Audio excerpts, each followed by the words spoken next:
The day they put her in chains and sold her like cattle, Clara Doyle learned what the world really thought she was worth. Nothing. In the bitter winter of 1883, in a frontier town that had forgotten mercy, a young woman stood on an auction block while men laughed and pointed at her size, at her shame, at her complete worthlessness. But when a silent stranger stepped forward with cold cash and colder eyes, everything changed. What happened next in those frozen mountains would prove that sometimes the most dangerous thing you can give a broken person is hope. Stay with me until the end, hit that like button, and comment what city you're watching from so I can see how far this story travels. The wind that cut through Red Hollow that January morning carried more than just snow. It carried the smell of desperation, the kind that settles into a town's bones and doesn't leave. Clara Doyle felt it in the iron around her wrists, felt it in the eyes of every person who'd gathered in the town square to watch her humiliation. She stood on a platform of raw pine planks, hastily hammered together for this exact purpose. The wood was still bleeding sap in places, sticky and golden against the gray morning. Around her neck hung a placard that read, "Debt Settlement, Property of Estate." The letters had run in the moisture, making the whole thing look like it was crying ink. "Do I hear $20? The auctioneer was a fat man named Sully Wheaton, and he was sweating despite the cold. His breath came out in white puffs as he gestured at Clara, like she was a horse with a bad leg. $20 for a strong back and willing hands? Nobody moved. Clara kept her eyes on the mountains beyond the crowd.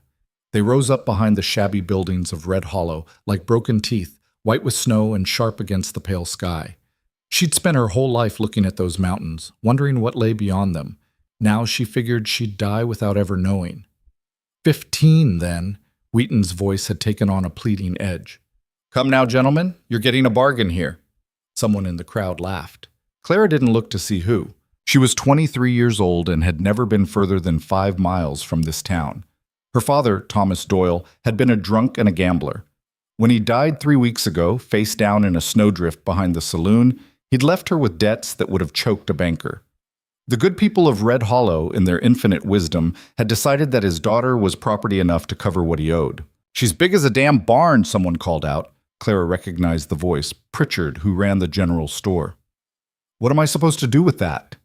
More laughter. Clara's jaw tightened, but she didn't react, couldn't react. That would just make it worse. The truth was, she was big. Nearly 6 feet tall in her bare feet, with shoulders that had spent years hauling water and splitting wood and doing all the things her father was too drunk to do. Her hands were rough, her face was plain, and her dress, the only one she owned, was patched in so many places it looked like a quilt someone had given up on. $10? Wheaton was practically begging now. "She can work. She's healthy." Healthy? That was Miller, the blacksmith. "She's a goddamn ox is what she is, and about as pretty." The crowd loved that. Their laughter bounced off the false front buildings and echoed back, making it sound like there were twice as many people mocking her. Clara's fingers dug into her palms. The manacles bit into her wrists, but she barely felt it. What she felt was the weight of every eye on her, every sneer, every dismissal. This was what her life had been worth. This was what 23 years of survival and sacrifice and trying her damnedest had amounted to. Nothing. Less than nothing. $8 and I'll throw in a rope, Wheaton said, his desperation turning to anger. "Someone take her off my hands." "Why?" That was Sadie Morton, the seamstress, her voice sharp with cruelty. "So we can feed her. Look at the size of her. She'd eat more than she's worth in a week." Clara's vision blurred. Not from tears, she'd learned a long time ago that tears just encouraged people, but from something darker, a kind of rage that had no place to go except inward. Her Uncle Vern stood at the edge of the crowd, arms crossed, watching. He was the one who'd pushed for this. Her father's brother, a man who'd never shown her a single kindness in her entire life. When Thomas Doyle had died owing money to half the town, Vern had been the first to suggest this solution. "She's old enough to work off the debt," he'd said to the makeshift town council that met above the saloon. "Sell her labor. Someone will take her." But nobody wanted her labor. They just wanted her gone. $5, Wheaton said flatly. "Final offer. $5 or I'm cutting her loose to fend for herself in the mountains." That got some murmurs. Cutting her loose meant she'd be dead in 3 days. Maybe less. The winter of 1883 wasn't showing any mercy to anyone, let alone a woman alone with no supplies and no shelter. Might be kinder that way, someone muttered. Clara's head snapped up. She found the speaker, a young man named Danny Pierce who'd tried to court her once before her father had chased him off. His eyes slid away from hers, ashamed, but not ashamed enough to take it back. The silence that followed was worse than the mockery. It was the silence of agreement, the silence of a town that had collectively decided she wasn't worth the trouble of keeping alive. Wheaton raised his hand, ready to drop it and declare the auction over. "I'll pay." The voice came from the back of the crowd, deep, quiet. But it cut through the winter air like an axe through frozen wood. The crowd turned. Clara turned. Even Wheaton turned, his hand still raised, his mouth hanging open. A man stood at the edge of the square, tall, maybe 6'3" or 6'4", and built like he'd been carved from the same stone as the mountains behind him. He wore a heavy coat of dark wool, and his hat was pulled low, shadowing his face.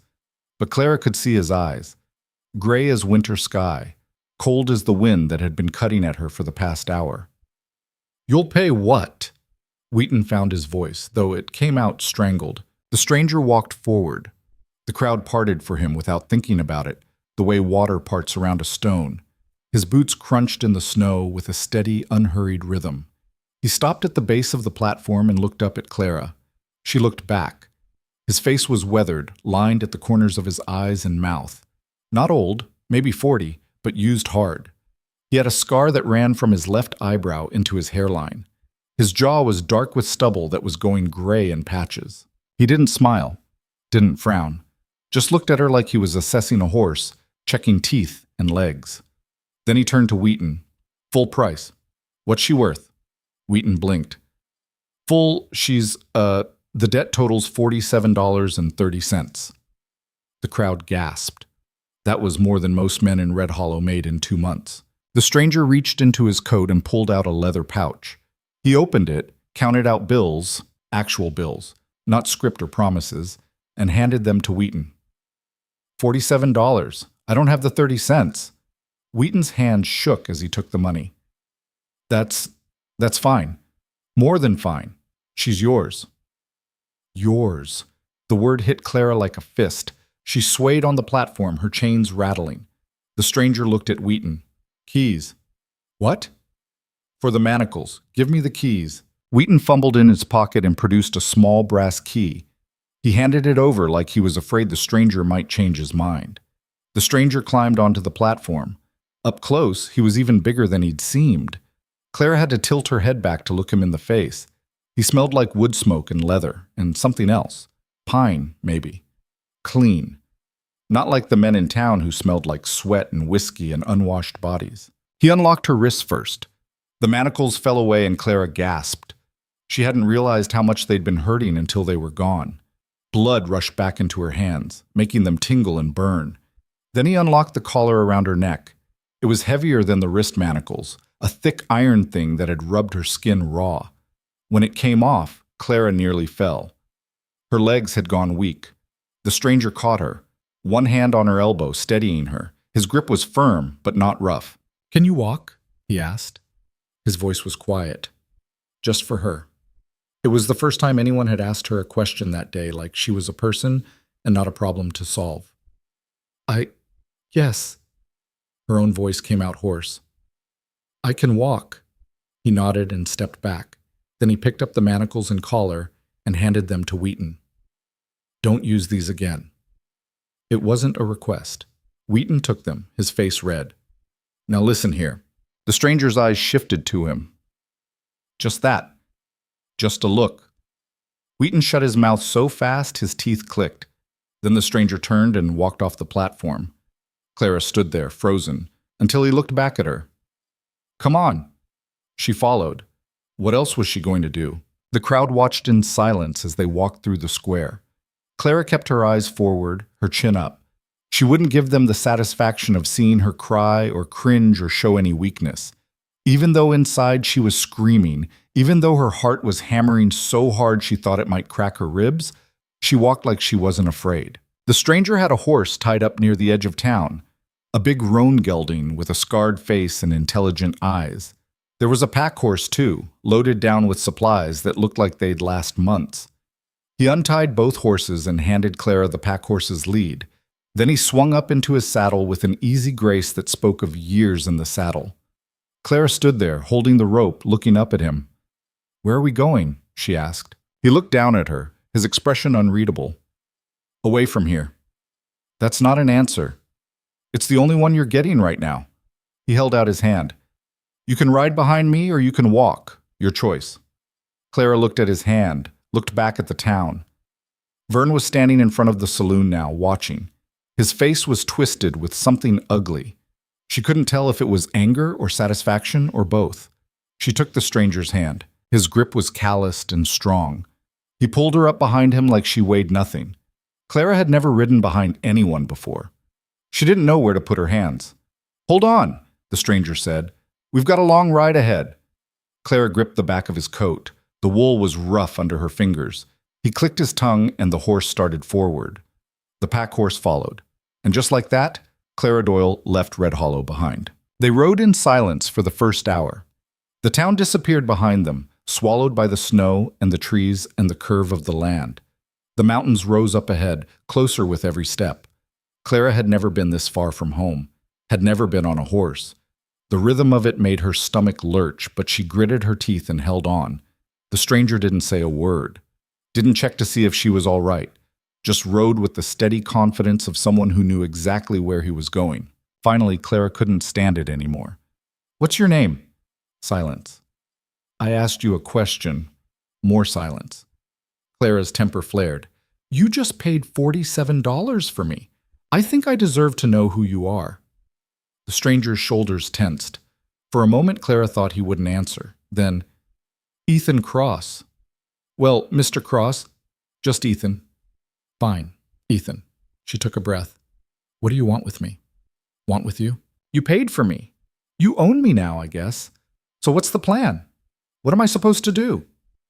Ethan was quiet for so long that Clara thought he wouldn't answer again.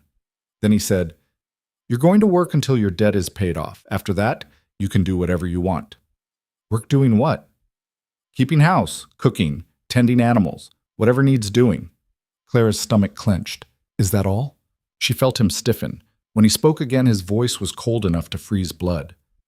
"Yes, that's all." They rode on. The trail got steeper. They were climbing now, following a path that Clara would have missed if she'd been alone. Trees closed in on both sides, pine and fir, heavy with snow. The wind picked up, cutting through her thin dress like it wasn't even there. She started shivering, couldn't help it. Her teeth chattered and her whole body shook. Ethan pulled the horse to a stop. He dismounted in one smooth motion, then reached up for Clara. She hesitated. "Get down," he said. She slid off the horse, landing in snow up to her ankles. Her feet were already numb. She'd lost one of her shoes on the platform and hadn't noticed until now. Ethan went to the pack horse and dug through the supplies. He pulled out a heavy blanket and a pair of boots. "Put these on." He handed them to her. Clara stared at the boots. They were men's boots, worn but solid. Too big for her, but they'd do. She sat down on a fallen log and pulled them on, her fingers so cold she could barely work the laces. Then she wrapped the blanket around her shoulders. Ethan watched her the whole time. His expression was still hard, unreadable. "Better?" he asked. Clara nodded. She didn't trust her voice. "We've got another 3 hours before we stop. Can you make it?" "Do I have a choice?" Something flickered in his eyes. Might have been amusement. Might have been something else. "No." He helped her back onto the horse. This time, when she wrapped her arms around his waist, she held on tighter. They rode deeper into the mountains. The sun was setting by the time Ethan finally stopped. They were in a narrow valley, sheltered from the worst of the wind. A creek ran through it, frozen solid. Pine trees grew thick on both sides. Ethan dismounted and started unloading the pack horse. Clara slid down on her own, her legs shaking from hours in the saddle. She wanted to sit down, wanted to curl up in the snow and sleep for about a week. Instead, she said, "What can I do?" Ethan glanced at her. "You know how to start a fire?" "Yes." "Then do that. I'll take care of the horses." Clara gathered wood, her hands clumsy in the cold. She found a good spot near a cluster of rocks that would break the wind. Built a small teepee of kindling, then added larger branches. Her father had been useless for a lot of things, but he'd taught her how to make fire. She struck the flint. Ethan had left it near his saddle, and after a few tries, the kindling caught. The fire grew hungry and bright. Clara fed it carefully, watching the flames dance. When she looked up, Ethan was watching her again. "Good," he said. It was the first compliment she'd heard in so long that Clara didn't know how to respond. He set up camp with an efficiency that spoke of years of practice. A canvas tarp stretched between trees for shelter, bedrolls laid out, supplies organized. He worked in silence, his movements economical and sure. Clara helped where she could, hauled water from the creek, breaking through the ice to get to the liquid underneath, set up the cooking gear. She didn't wait to be told what to do, just looked around and saw what needed doing and did it. Ethan noticed. She could tell by the way he didn't correct her or redirect her, just let her work. When the camp was set up, he pulled out a tin pot and a cloth bag of beans. "You cook?" he asked. "I've been cooking since I was 8. He handed her the pot and beans. "Make enough for both of us." Clara took them and set to work. The beans had to soak, so she put them in the pot with water and set it near the fire. In the meantime, she found the coffee and made a pot of that. It was real coffee, too, not the chicory blend most people in Red Hollow drank. They ate jerky and hardtack while they waited for the beans. It wasn't much, but Clara's stomach had been empty for so long that it felt like a feast. Ethan sat on the other side of the fire, watching her through the flames. The light played across his face, making the scar on his forehead stand out white against his tanned skin. "You got family besides your uncle?" he asked suddenly. Clara looked up. "No. My mother died when I was 6. No brothers or sisters. Just my father and Vern." "Your father drank himself to death." It wasn't a question. Clara's jaw tightened. "Yes. And Vern. Vern wanted me gone. Easier than having to deal with my father's debts." Ethan nodded slowly. "You got anyone who'll come looking for you?" Clara laughed. It came out bitter. "No, nobody's gonna miss me." "Good." The word hung in the air between them. Clara frowned. "Why is that good?" Ethan stood up, unfolding his long frame. "Because where we're going, visitors aren't welcome." He walked to the edge of camp and stood there, looking out into the darkness. Clara could see his breath in the cold air, white puffs that disappeared into the night. She wanted to ask more questions, wanted to know where they were going, how long it would take, what he expected from her. But something about the set of his shoulders told her that the conversation was over. So she turned her attention to the beans, stirred them, added a little salt from Ethan's supplies, watched the fire, and listened to the wind in the trees, and tried not to think about the fact that she'd just traded one prison for another. When the beans were ready, she served them in tin bowls. Ethan came back to the fire and took his without a word. He ate quickly, efficiently, like it was just fuel and nothing more. Clara ate slower. The warmth of the food spread through her chest, easing something she hadn't known was tight. "You sleep there." Ethan pointed to one of the bedrolls near the fire. "I'll take first watch." "Watch for what?" "Bears, wolves, men." He said it like it was all the same. "Get some sleep. We're leaving before dawn." Clara looked at the bedroll. It was thick and clean, better than anything she'd slept on in years. She crawled into it, pulling the blankets up to her chin. The fire crackled. The wind sang in the trees, and somewhere in the darkness, Ethan Cross stood watch. Clara lay there, staring up at the canvas tarp overhead, and tried to understand what had just happened to her. This morning she'd been standing in chains on an auction block. Now she was lying in a warm bedroll in the mountains with a stranger who'd paid $47 for the privilege of her company. It didn't make sense. Nothing about this made sense. But as her eyes grew heavy and sleep began to pull her under, Clara realized something. For the first time in her entire life, she wasn't afraid of what tomorrow would bring. Not because tomorrow would be good, she had no reason to believe that, but because it couldn't possibly be worse than today. And sometimes that was enough. She fell asleep to the sound of wind and fire and the quiet footsteps of a man she didn't know, but who had, for reasons she couldn't understand, decided she was worth saving. The days that followed blurred together in a haze of cold and exhaustion and endless riding. They traveled higher into the mountains, following paths that Clara couldn't see. Ethan seemed to know where he was going without needing to look, like the mountains themselves were guiding him home. They didn't talk much. Ethan wasn't the talking type, and Clara was too tired to force conversation, but he was careful with her, made sure she had enough to eat, made sure she was warm enough, taught her how to ride properly so her legs wouldn't cramp and her back wouldn't ache. Heels down, he'd say. Sit deeper in the saddle. Don't fight the horse's movement. Clara learned. What else was she going to do? On the third day, they reached a ridge that looked out over a valley Clara had never seen before. It was wild and beautiful and utterly isolated. Mountains rose up on all sides like walls.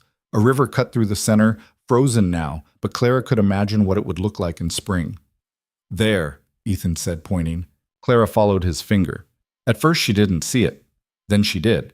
A cabin tucked into the tree line on the north side of the valley.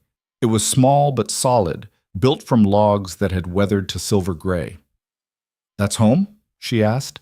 "That's home." They descended into the valley as the sun was setting. By the time they reached the cabin, it was full dark. Ethan dismounted and unlocked the door. It swung open with a creak. Inside was darkness. Ethan struck a match and lit a lantern. Warm light flooded the space, revealing a single room maybe 20 feet square. A stone fireplace took up one wall. A narrow bed sat in the corner. A table, 2 chairs, shelves lined with supplies. Everything was neat and organized and clean. "You live here alone?" Clara asked. "Yes." "Why?" Ethan looked at her, the lantern light casting shadows across his face. "Because people are hell," he said simply, "and I got tired of it." He showed her where things were. The well outside, frozen now, but he'd been chipping ice from it for water.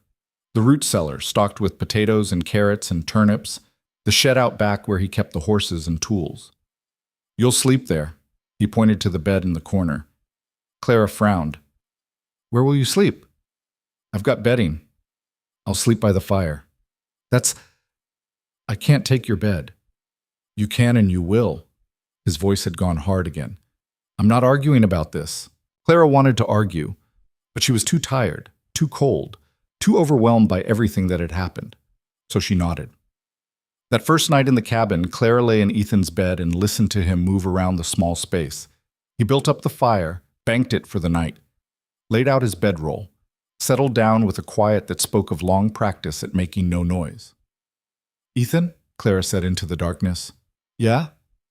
"Why did you buy me?" The silence that followed was so long Clara thought he wouldn't answer. Then, "Go to sleep, Clara." "That's not an answer." "It's the only one you're getting tonight." Clara rolled over, pulling the rough blanket up to her chin. The bed smelled like pine and wood smoke, like Ethan. It should have been strange, sleeping in a strange man's bed in a cabin in the middle of nowhere. But instead it felt safe. And that was the strangest thing of all. She fell asleep wondering what kind of man pays $47 for a woman he doesn't want, and then gives her his bed and asks for nothing in return. She was still wondering when she woke up the next morning. The answer, she would come to learn, was a complicated one. But that first morning, standing in a cabin filled with winter light, watching Ethan Cross make coffee like it was the most natural thing in the world, Clara didn't know that yet. All she knew was that her chains were gone, her uncle was far away, and for the first time in her life, she had a chance to figure out who she was when no one was telling her she was worthless. It was terrifying. It was exhilarating. It was the beginning of everything. The coffee was terrible, bitter and strong enough to strip paint, but it was hot, and Clara wrapped both hands around the tin cup like it was precious metal. Ethan had already been up for hours by the time she'd dragged herself out of bed. The fire was going, the horses were fed, and he was working on fixing a broken hinge on the door to the root cellar. Clara watched him through the cabin's small window. His movements were methodical, practiced. He didn't waste motion, didn't curse when the screws stripped or the wood refused to cooperate, just adjusted and tried again. She didn't know what to do with herself. In Red Hollow, every minute of her day had been accounted for. Water to haul, clothes to wash, floors to scrub, her father to clean up after when he came home drunk, which was always. Here, in this cabin that smelled like pine and quiet, she felt unmoored, like a boat that had slipped its rope and was drifting into open water. The door opened and Ethan came in, brushing snow off his shoulders. He glanced at her, still standing by the window with her coffee. "You eat?" he asked. Clara shook her head. He went to the shelves and pulled down a tin of oats. started making breakfast without another word. Clara set down her cup and moved to help, but Ethan held up a hand. Sit. I can cook. I know you can. Sit anyway. Clara sat. It felt wrong, like she was breaking some unspoken rule. In her world, women didn't sit while men cooked.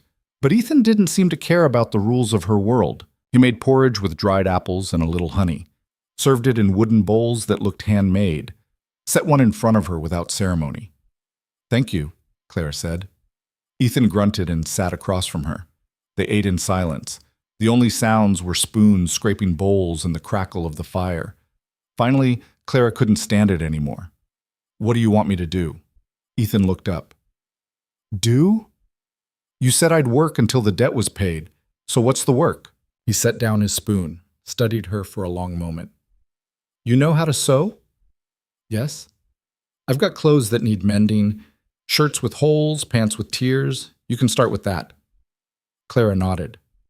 What else? Cooking, cleaning, keeping the cabin warm, making sure we don't run out of food. He paused. And learning how to shoot. That stopped her. Shoot? A rifle. You'll need to know how if you're going to survive up here. I thought you said I was just keeping house. You are. But the house is in the middle of nowhere, and there are things in these mountains that will kill you if you can't defend yourself. He stood up, collecting their bowls. We'll start lessons tomorrow. Clara watched him wash the bowls in a bucket of melted snow water. His hands were scarred across the knuckles, old wounds that had healed badly.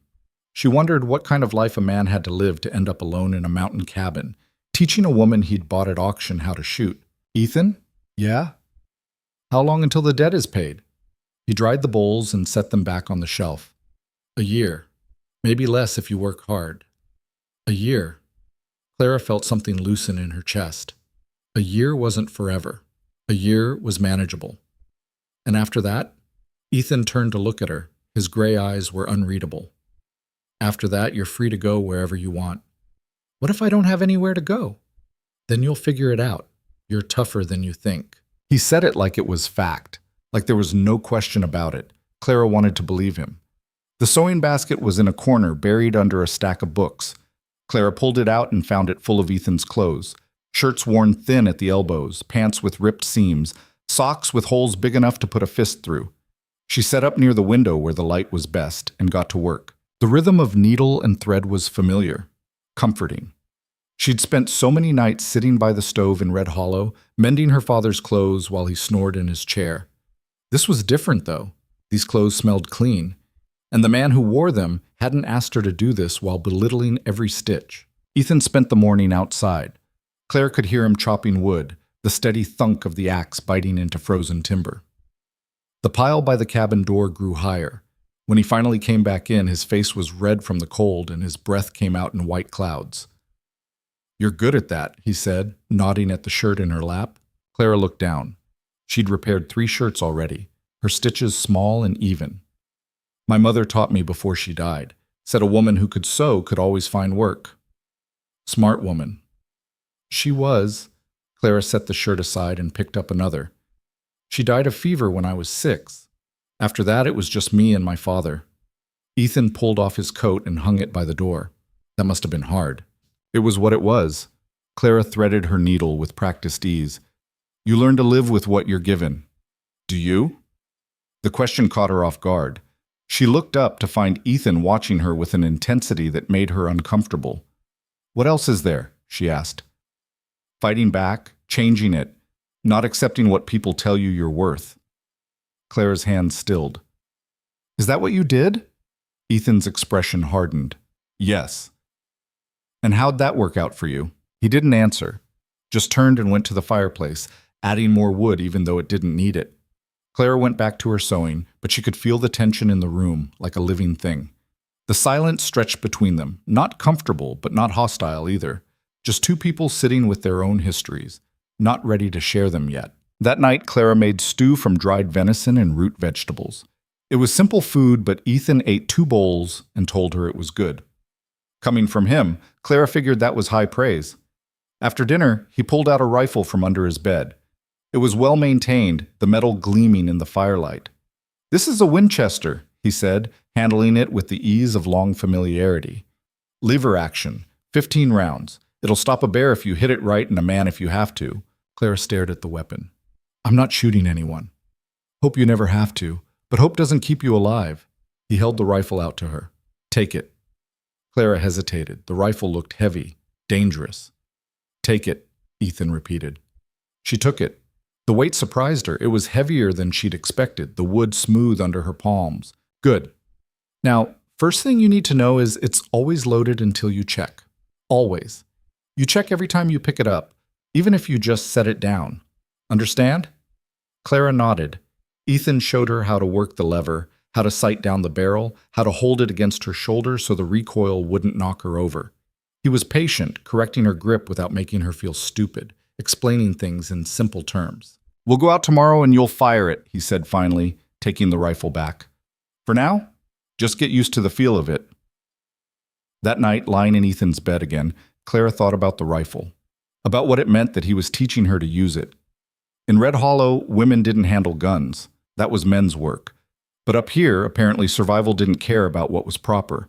She fell asleep wondering what other rules didn't apply in this place. The next morning dawned clear and cold. Ethan woke her before sunrise, already dressed and ready. Get up. We're going shooting. Clara stumbled out of bed, still half asleep. She pulled on the boots Ethan had given her and wrapped herself in the blanket. Outside, the world was blue and silver with dawn. Their breath hung in the air like ghosts. Ethan led her away from the cabin into the trees. They walked for maybe 15 minutes before he stopped in a small clearing. He'd already set up targets, tin cans on a fallen log. All right, he said, handing her the rifle. Show me what you remember. Clara's hands were shaking. From the cold or nerves, she wasn't sure. She checked the rifle like he'd taught her, worked the lever, brought it up to her shoulder. Breathe, Ethan said quietly. He was standing behind her, close enough that she could feel the warmth of him. In through your nose, out through your mouth. Squeeze the trigger, don't pull. Clara sighted down the barrel. The tin can looked impossibly small. She took a breath, let it out, squeezed. The rifle kicked like a mule. The sound was deafening. Clara stumbled back and Ethan caught her, steadying her. You missed, he said. Try again. She tried again, and again, and again. By the 10th shot, her shoulder was screaming and her ears were ringing and she hadn't hit a single can. I can't do this, she said, lowering the rifle. Yes, you can.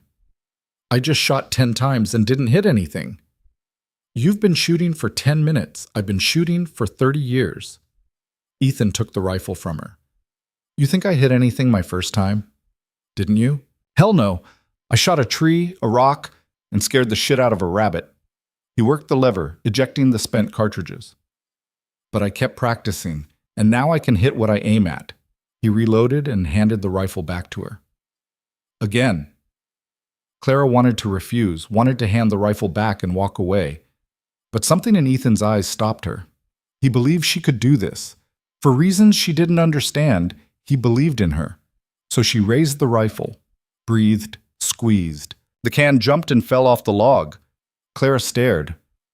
I hit it. You hit it. A grin spread across her face before she could stop it. I hit it. Ethan's mouth twitched. Might have been a smile. Hard to tell. Good. Now do it 9 more times. They practiced until the sun was high and Clara's shoulder was one giant bruise. By the end, she could hit the cans more often than she missed. It wasn't expert marksmanship, but it was a start. Walking back to the cabin, Ethan said, You did good today. Clara looked at him in surprise. Really? Really? Most people give up after the first miss. You kept going. Didn't seem like I had much choice. You always have a choice. Ethan glanced at her. You could have quit, refused, sat down in the snow and cried. You didn't. Clara thought about that. Would you have made me keep going if I had? No, can't teach someone who doesn't want to learn. They walked in silence for a while. Then Clara asked, Why are you teaching me all this? Ethan didn't answer right away. When he did, his voice was quiet. Because nobody taught me. I had to figure it all out on my own, and it almost killed me more than once. Figured I could save you some of that trouble. It was the most he'd said about himself since they'd met. Clara wanted to ask more, wanted to know his story. but something told her to wait, that he'd share when he was ready, and pushing would only make him close up. So she just said, "Thank you." Ethan nodded. "You're welcome." The days fell into a rhythm after that. Clara would wake to find Ethan already up, fire going, coffee made. They'd eat breakfast together in comfortable silence. Then he'd go out to work on whatever needed doing, chopping wood, checking the horses, repairing things that had broken. And Clara would tackle the indoor work. She cleaned the cabin from top to bottom, scrubbed the floor until it was smooth, washed every dish and cup and pot, organized the shelves, mended all of Ethan's clothes, and then started making new ones from fabric she found in a trunk under the bed. In the afternoons, Ethan would teach her, shooting one day, tracking the next. He showed her how to read animal signs in the snow, how to tell fresh tracks from old, taught her which plants were safe to eat and which would kill you, how to start a fire with flint and steel, even when your hands were numb with cold. "Why do I need to know all this?" Clara asked one afternoon as they examined deer tracks in the snow. "Because knowledge keeps you alive," Ethan said. "You never know when you might need it. You planning on leaving me up here alone?" He looked at her sharply. "No, but things happen. I could get hurt, could get sick. You need to be able to take care of yourself." Clara studied the tracks. 3 deer, moving east toward the river. "You really think I could survive up here on my own?" "I know you could." Ethan straightened up. "You're stronger than anyone ever gave you credit for, including yourself." Clara felt something warm bloom in her chest. Not attraction, or not just attraction, but something deeper. Respect, maybe, or the beginning of trust. She was starting to understand that Ethan Cross wasn't just teaching her skills. He was teaching her to believe in herself, and that was more valuable than anything she'd ever owned. The evenings were Clara's favorite time. After dinner, Ethan would pull out a book. He had dozens, stacked on shelves and in crates, and read while Clara sewed or worked on whatever task she'd set herself. Sometimes he'd read aloud, passages from adventure novels or poetry that made the cabin feel less isolated. One night, Clara asked, "Where'd you learn to read?" Ethan looked up from his book. "My mother. She was a teacher before she married my father." "Was? She died when I was 12. He closed the book, marking his place with a finger. "Cholera. I'm sorry. It was a long time ago." But his voice carried weight that said it still hurt. Clara set down her sewing. "What about your father?" Ethan's expression went cold. "He's dead too." The way he said it made Clara decide not to push. Instead, she asked, "Why'd you come up here? To the mountains?" "To get away from people." "All people?" "Most people." He opened his book again. "Present company accepted." It was the closest thing to a joke Clara had heard from him. She smiled. "I'll take that as a compliment." "You should." They sat in silence for a while, the fire crackling between them. Clara picked up her sewing again, but her mind was elsewhere. She was thinking about the man across from her, about all the things he'd done for her without asking for anything in return, about the way he treated her like she mattered. "Ethan? Why did you buy me? Really?" He closed his book, set it aside, looked at her with those gray eyes that saw too much. "Because I know what it's like to be told you're worthless," he said quietly. "To be treated like you don't matter, like you're less than human." He paused. "I saw you standing on that platform, and I saw myself. 20 years ago, broken in a different way. And I thought, if I could give you a chance, just a chance, maybe it would balance out some of the hell I've caused." Clara's throat tightened. "What hell?" "That's a story for another night." He stood up. "Get some sleep. We're going hunting tomorrow." He walked to the door and stood there, looking out at the darkness. Clara watched him, this broken man who'd saved her from a different kind of breaking. "Ethan?" "Yeah?" "Thank you for the chance." He didn't turn around. "Don't thank me yet. You've still got most of a year to go." But Clara heard something in his voice that hadn't been there before.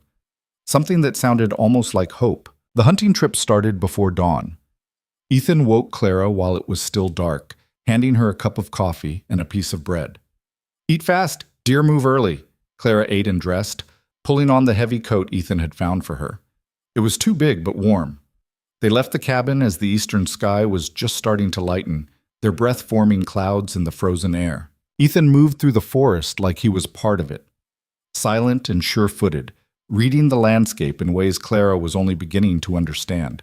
She followed as quietly as she could, trying to step where he stepped, avoiding branches that might snap. They walked for over an hour before Ethan stopped. He pointed to tracks in the snow, fresh deer tracks, the edges still sharp. "Buck," he whispered. "Big one. Maybe 200 yards ahead." He unslung his rifle and checked it. Then he looked at Clara. "You want to try?" Clara's eyes widened. "Me? You've been practicing time to see if it's stuck. But I've only shot at cans. A deer's bigger than a can should be easier." He handed her the rifle.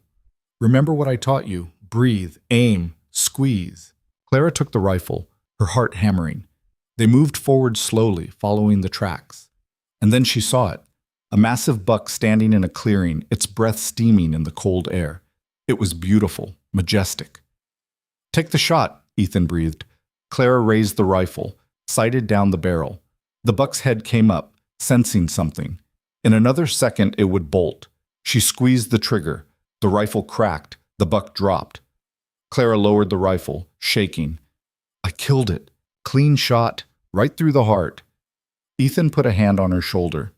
"You did good." They walked to where the buck lay. It was huge, easily the biggest animal Clara had ever seen up close. Ethan knelt beside it, checking the wound. "Perfect," he said. "Didn't suffer."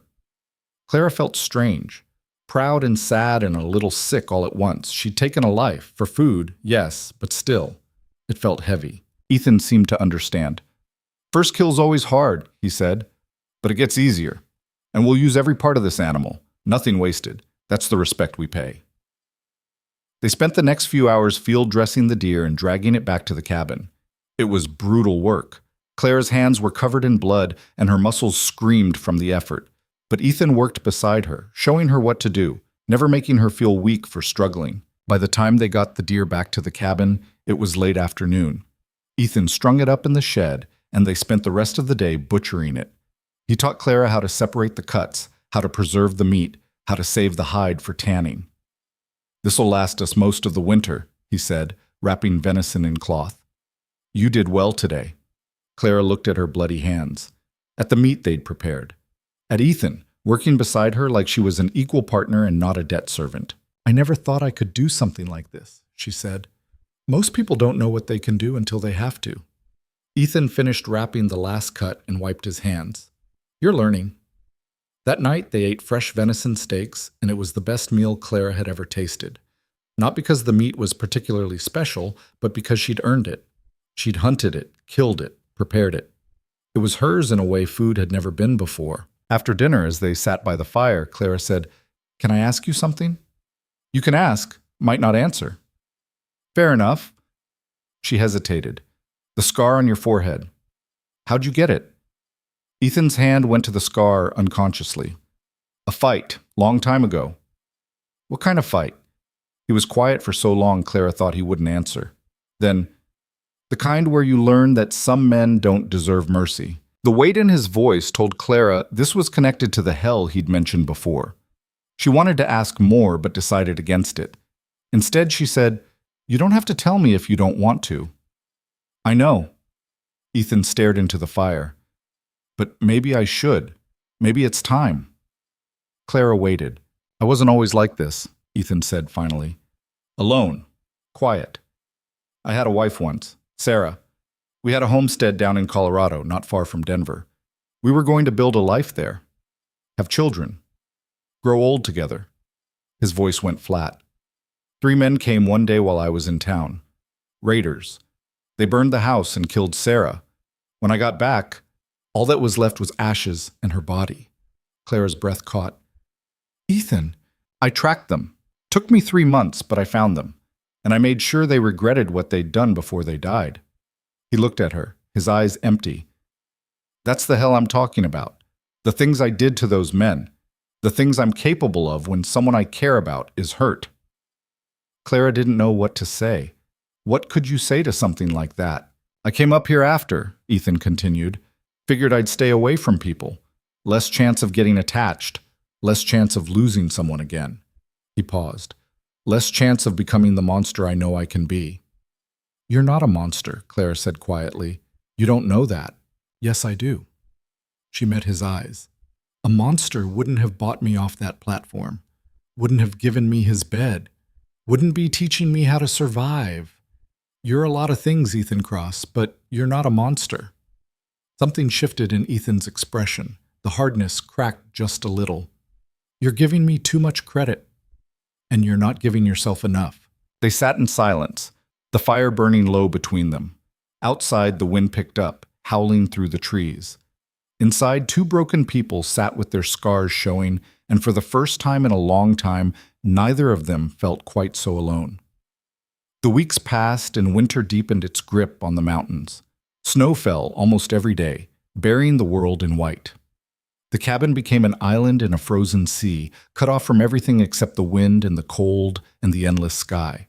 Clara stopped counting the days, stopped thinking about Red Hollow or her uncle or her father's debts. Up here, time moved differently. It was measured in wood chopped and meals cooked and skills learned, in the slow building of trust between two people who'd both learned the hard way that trust was dangerous. She was happy. The realization hit her one morning as she was making bread, kneading dough while Ethan fixed a broken shelf. She was happy. Actually, genuinely happy.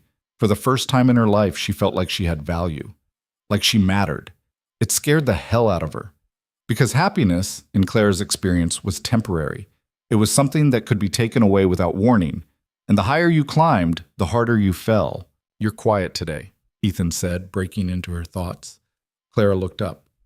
Just thinking. About? How weird it is to feel safe. Ethan set down his hammer. You feel safe here? Yes. Clara shaped the dough into a loaf. Is that stupid? No, it's good. He picked up the hammer again. You should feel safe. Even though I'm still technically a debt servant? You're not a servant. Ethan's voice was firm. You're a partner. You work. I work. We survive together. That's how this works. Clara put the bread in the Dutch oven and set it near the fire. Is that really how you see it? It's how it is. She wanted to believe him, wanted to trust that this wasn't just another version of being owned. But old habits died hard, and Clara had spent her whole life learning not to trust. Ethan must have seen something in her face because he set down his tools and came over, sat across from her at the table. Clara, look at me. She looked.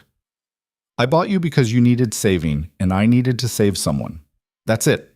No hidden motives, no secret plans. When your debt is cleared, you're free. Free to stay, free to go, free to do whatever the hell you want. But until then, you're not my servant, you're my partner. Understand? Clara nodded. Her throat was too tight to speak. Good. Ethan stood up. Now, when that bread's done, we're going to work on your knife skills. You're getting better with the rifle, but you need to know how to defend yourself up close too. And just like that, the moment passed. But something had changed. Clara felt it in the air between them. A deepening of whatever this was. This strange partnership built on trauma and survival, and the slow, painful process of learning to trust again. She was still thinking about it that night when she went to bed. Lying in the darkness, listening to Ethan's quiet breathing by the fire, Clara realized she didn't want to leave when her year was up. This cabin, this life, this man who'd saved her, she wanted to stay. The thought should have terrified her. Instead, it felt like coming home. Spring was still 2 months away when the riders came. Clara saw them first. She'd been hauling water from the well, moving carefully on the ice-slicked ground, when movement on the ridge caught her eye. 4 riders, dark shapes against the snow, picking their way down the trail that led to the valley. The bucket slipped from her hands. Water splashed across the frozen ground, steaming in the cold air. "Ethan," she called, her voice sharp with fear. He was at the door in seconds, rifle already in hand. He followed her gaze and went still. Clara watched his jaw tighten, watched his whole body shift into something dangerous. "Get inside," he said quietly. "Who are they?" "Don't know, don't care. Get inside." Clara picked up the bucket and moved toward the cabin, but she couldn't stop looking at the riders. They were still maybe a mile off, but they were definitely coming this way. There was no other reason to be on that trail. Inside the cabin, Ethan moved with quick efficiency. He pulled down his gun belt, strapped it on, checked his revolver. grabbed a box of ammunition and shoved it in his pocket. His face was hard, all the softness that had slowly emerged over the past months gone like it had never existed. "How many rounds you got for the Winchester?" he asked. Clara's mind went blank. I don't know. Check. Now." She went to where the rifle hung above the door. Her hands were shaking so badly it took 3 tries to get it down. She worked the lever, checking the magazine like he'd taught her. 12 rounds. Good. Load it full. 15. Clara found the ammunition and loaded the rifle with fumbling fingers. "Ethan, what's happening?" "I don't know yet." He went to the window, keeping to the side so he couldn't be seen from outside. Could be nothing. Travelers looking for shelter. Could be something worse. Like what? He didn't answer. Just watched the riders get closer. Clara's heart was hammering so hard she could feel it in her throat. She thought about her Uncle Vern, about the way he'd looked at her that day in Red Hollow, satisfied and cruel, about how he'd wanted her gone. "Could they be looking for me?" she asked. Ethan glanced at her. "Maybe." "What do we do?" "We wait, we watch, and if they mean trouble, we handle it." He checked his revolver again. "You remember what I taught you about shooting?" "Yes." "You remember what I said about hesitating?" Clara swallowed hard. "Don't." "That's right. You don't hesitate. Someone comes at you meaning harm. You put them down. Understand?" She nodded, even though her whole body was screaming that she couldn't do that, couldn't shoot a person. The deer had been hard enough, and that was just an animal. Ethan must have seen the doubt in her face. He crossed to her, put his hands on her shoulders. "Clara, listen to me. If it comes down to it, if someone tries to hurt you, you do whatever it takes to survive. Whatever it takes. You hear me?" "I hear you." "Say it." "Whatever it takes," Clara whispered. He nodded and went back to the window. The riders were close enough now that Clara could make out details. 4 men, like she'd thought. Hard-looking men in heavy coats. They all had rifles, and riding in front, on a gray horse that Clara recognized from Red Hollow, was her Uncle Vern. Her blood went cold. "It's my uncle," she said. Ethan's expression didn't change. "You sure?" "I'm sure, that's his horse, and I'd know his hat anywhere." "Who are the others?" Clara strained to see. "The one on the left is Tucker Brennan. He's the deputy in Red Hollow. The other 2 I don't know." "Deputy?" Ethan's voice was flat. "That complicates things." "What do you mean?" "Means he's got the law on his side. Or thinks he does." Ethan moved away from the window. "All right, here's what's going to happen. I'm going out there to talk. You stay inside with the rifle. If shooting starts, you aim at whoever's trying to get to the cabin and you don't miss. Clear?" "Ethan, wait." "No waiting. They're almost here." He grabbed his coat. "Stay inside, Clara. No matter what happens, you stay inside." He went out before she could argue. Clara moved to the window, pressing herself against the wall so she could see without being seen. Her hands were slick with sweat despite the cold. Outside, Ethan stood in front of the cabin, rifle held loosely in his hands, not pointed at anyone but ready.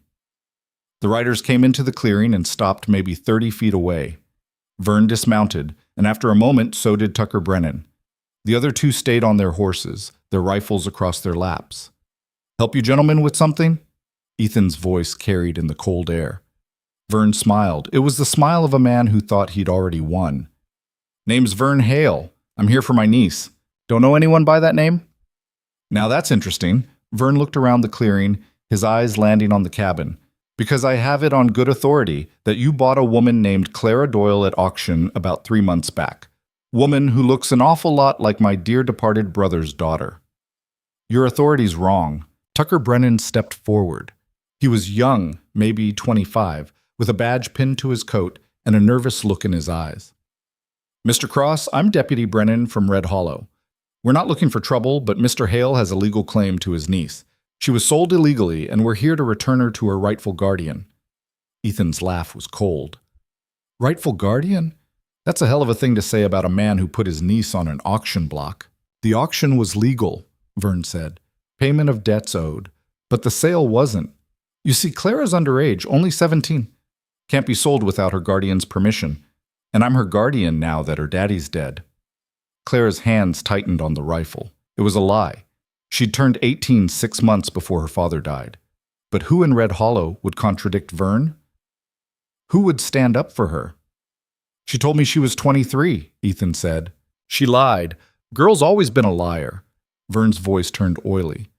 Now I'm a reasonable man, Mr. Cross. I know you paid good money for her. I'm prepared to compensate you for your trouble. Say, $20? That's fair, given the circumstances. No. The word hung in the air like a gunshot. Vern's smile faded. No? No, she's not going anywhere. Mr. Cross, Tucker said, his hand moving toward his revolver. I don't want trouble, but I've got the law on my side here. If you don't hand over Miss Doyle, I'll have to... You'll have to what? Ethan's voice went quiet, dangerous. You'll have to try to take her? You and these 3 men who rode up here with guns like you're expecting a fight? Tucker's face went red. It's not like that. It's exactly like that. Ethan shifted his stance slightly. Clara recognized it from their training sessions. He was preparing for violence. You rode up here to take something that doesn't belong to you, that makes you thieves, badge or no badge. One of the men still on horseback laughed. Big talk for 1 man against 4. Ethan's eyes cut to him. You want to test that? The laughter died. Vern held up his hands. Now, let's all calm down. No need for gunplay. Mr. Cross, you seem like a reasonable man. Let's talk this through. Clara belongs with her family, with me. I'm her blood. I can provide for her, give her a proper home. You mean sell her to someone else? Ethan's voice was ice. Or maybe keep her yourself this time. That what you're planning? Vern's face twisted with rage. You got no right to make accusations like that. I've got every right. I paid for her, fair and square. That makes this a contract dispute, not a kidnapping. And I don't see any judge or legal papers saying otherwise. Tucker pulled out a folded piece of paper from his coat. I have a writ here from Judge Harmon in Red Hollow. It says Clara Doyle is to be returned to the custody of her legal guardian, Vern Hale, pending an investigation into the legality of the sale. Judge Harmon. Ethan's lip curled. The same judge who drinks away half his salary at Vern's saloon? That Judge Harmon? Tucker's hand was definitely on his gun now. You're walking a dangerous line, Mr. Cross. Am I? Ethan took a step forward. Because from where I'm standing, you're the ones in danger. You rode onto my land armed, demanding I hand over a woman under my protection. In these mountains, that's grounds for shooting. Inside the cabin, Clara's heart was racing. She could see how this was going to end, could see it in the tension of the men's bodies, in the way hands kept drifting toward guns. Blood was coming, death was coming, and she was the cause. Her father had always said she brought bad luck wherever she went. Maybe he'd been right. Maybe everyone would be better off if she just went with Vern.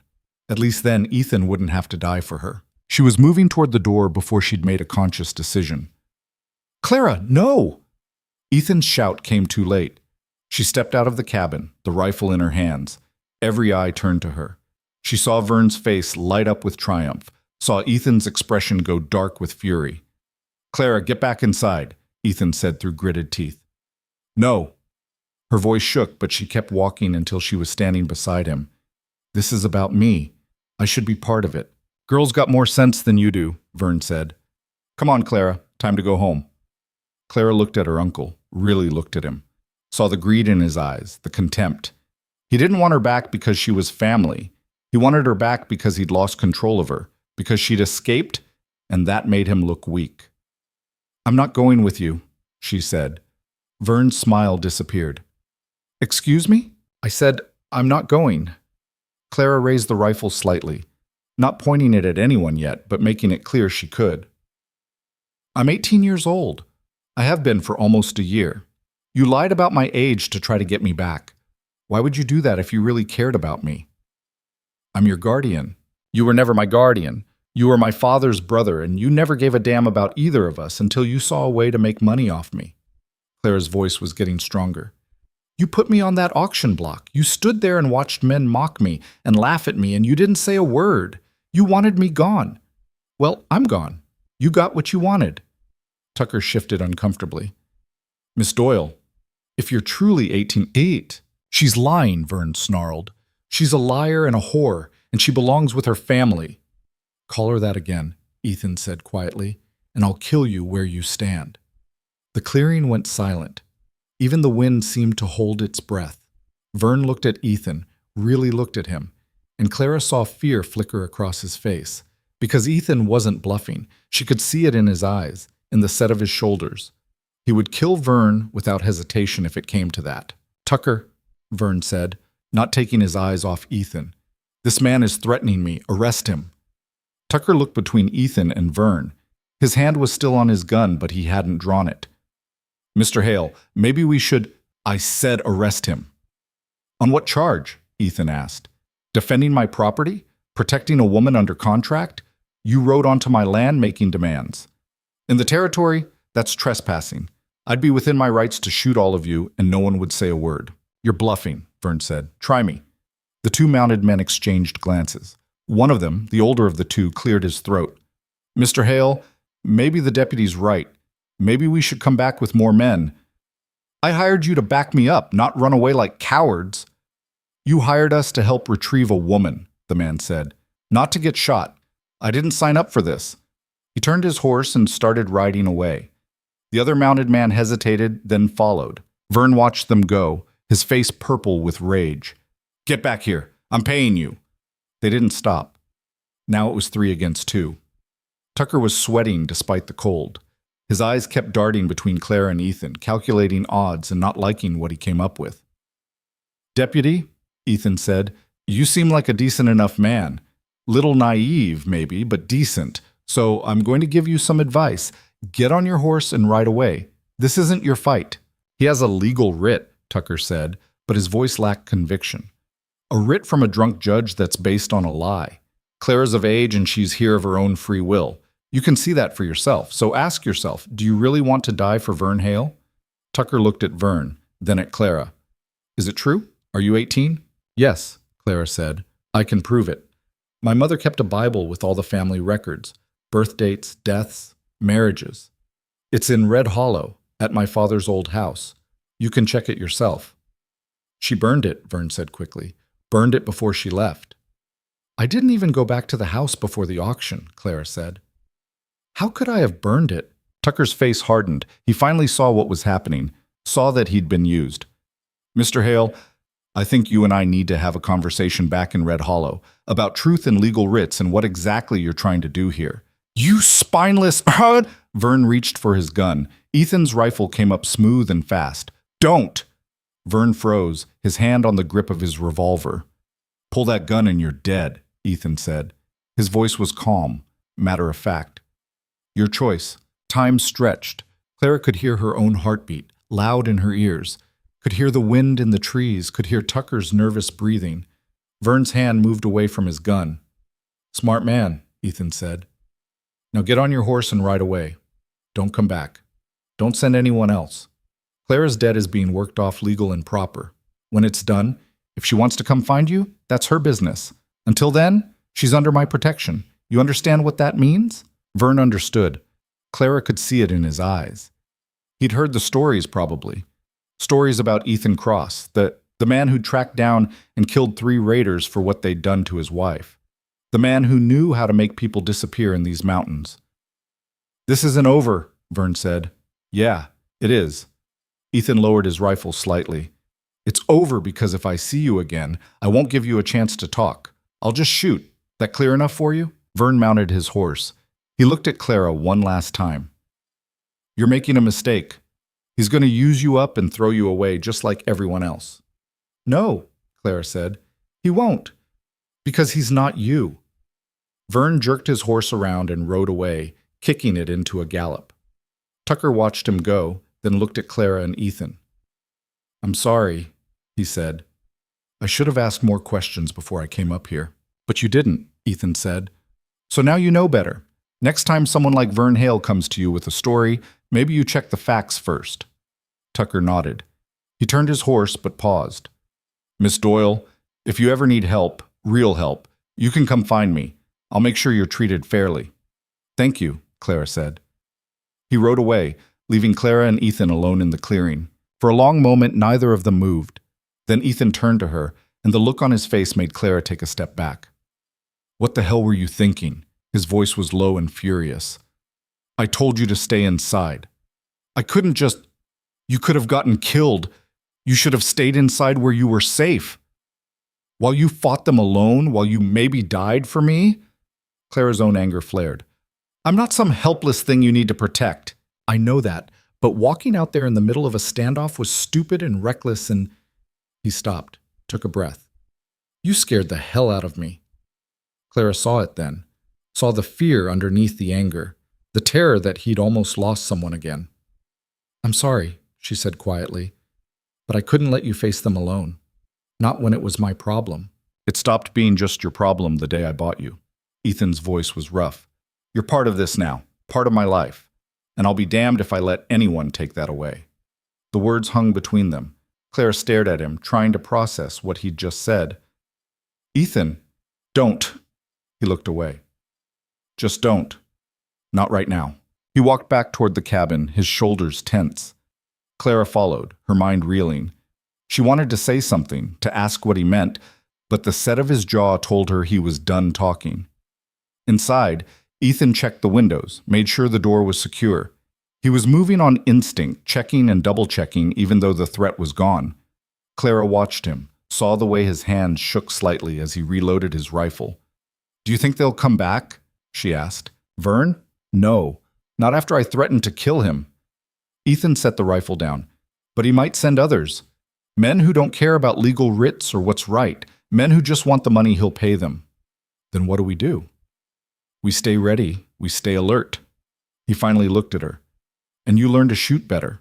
Because next time I might not be able to talk our way out. Clara nodded. She understood what he was saying. Understood that peace was fragile and violence was always just one bad decision away. That night, Ethan didn't sleep. Clara woke several times to find him sitting by the window, rifle across his lap, watching the darkness. She wanted to tell him to rest, that she could keep watch, but she knew he wouldn't listen. So instead, she got up and made coffee, brought him a cup and sat beside him. Can't sleep? He asked. Can't sleep while you're not sleeping. A ghost of a smile crossed his face. Fair enough. They sat in silence, watching the night. Clara thought about what Vern had said, about Ethan using her and throwing her away. She didn't believe it, couldn't believe it, not after everything they'd been through. Ethan? Yeah? What you said earlier, about me being part of your life, did you mean that? He was quiet for a long time, then, yes. Even after the debt is paid? Even after. Clara felt something bloom in her chest, something warm and terrifying and wonderful all at once. I don't want to leave. When the year's up, I want to stay. Ethan turned to look at her. In the dim light from the fire, his eyes were softer than she'd ever seen them. You sure about that? This is a hard life, Clara. Isolated, lonely sometimes. You could go anywhere, do anything. Why would you want to stay here? Because here is where I'm free, Clara said simply. Here is where I matter. Here is where I'm more than what the world said I was worth. She paused. Here is where you are. The last words came out quieter than she'd intended, almost a whisper. Ethan's hand found hers in the darkness. His grip was warm, calloused, strong. Then stay, he said, for as long as you want. No debt, no obligation. Just stay because you want to. I want to, Clara said. Good. They sat there, hands linked, watching the mountains slowly emerge from darkness as dawn crept across the sky. And Clara thought about how strange life was. How you could go from having nothing to having everything in the span of a few months. How you could find home in the most unexpected places. How you could find yourself standing between a violent past and an uncertain future and choose to fight for what mattered. She'd chosen. And she wasn't backing down. Whatever came next, whatever threats Vern might send their way, Clara knew one thing for certain. She was done being property. Done being told what she was worth. She'd claimed herself. And nobody, not Vern, not the law, not anyone, was going to take that away. The sun broke over the mountains, painting the snow gold and pink. A new day, a new beginning. Clara squeezed Ethan's hand and felt him squeeze back. They were ready for whatever came next, together. The peace that followed the confrontation was fragile as new ice. Clara felt it every time she stepped outside the cabin, every time she scanned the ridgeline for riders that might be coming back. Ethan felt it too. She could see it in the way he moved, always aware, always ready. The rifle was never far from his hand. A week passed, then 2. The snow kept falling, and the world stayed quiet except for the wind and the occasional call of a hawk hunting in the valley. Clara tried to settle back into their routine, but everything felt different now. Sharper, more precious. Like she was living on borrowed time and the bill would come due eventually. She was splitting wood one morning when Ethan came out of the cabin, his face grim. "We need to talk," he said. Clara set down the axe. "What's wrong?" "Nothing's wrong. Yet." He gestured toward the cabin. "Come inside." They sat at the table. Ethan had laid out a map, old and creased from years of use. He pointed to a spot marked with an X. "That's where we are. And this," he traced a line with his finger, "is the trail Vern and his men took to get here. It's the only easy route into this valley. Everything else is too steep, too dangerous, especially in winter." "What are you saying?" "I'm saying if they come back, they'll come that way, and we need to be ready." He pulled out another piece of paper, this one covered in sketches and notes. "I've been thinking about defenses, ways to make it harder for them to reach us." Clara looked at the sketches.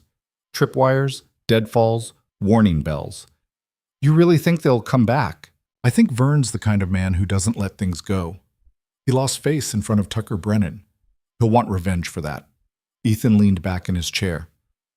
"And even if he doesn't come himself, he might send others. Men who don't care about right or wrong, just about getting paid. So what do? We make this place into a fortress, make it so hard to reach us that it's not worth the effort." He tapped the map. "And we have a backup plan, a place to go if we need to run." The thought of running made Clara's stomach clench. "I don't want to run." "Neither do I, but we might not have a choice." Ethan's eyes met hers. "I told you I'd protect you. That means being smart, being prepared, not letting pride get us killed."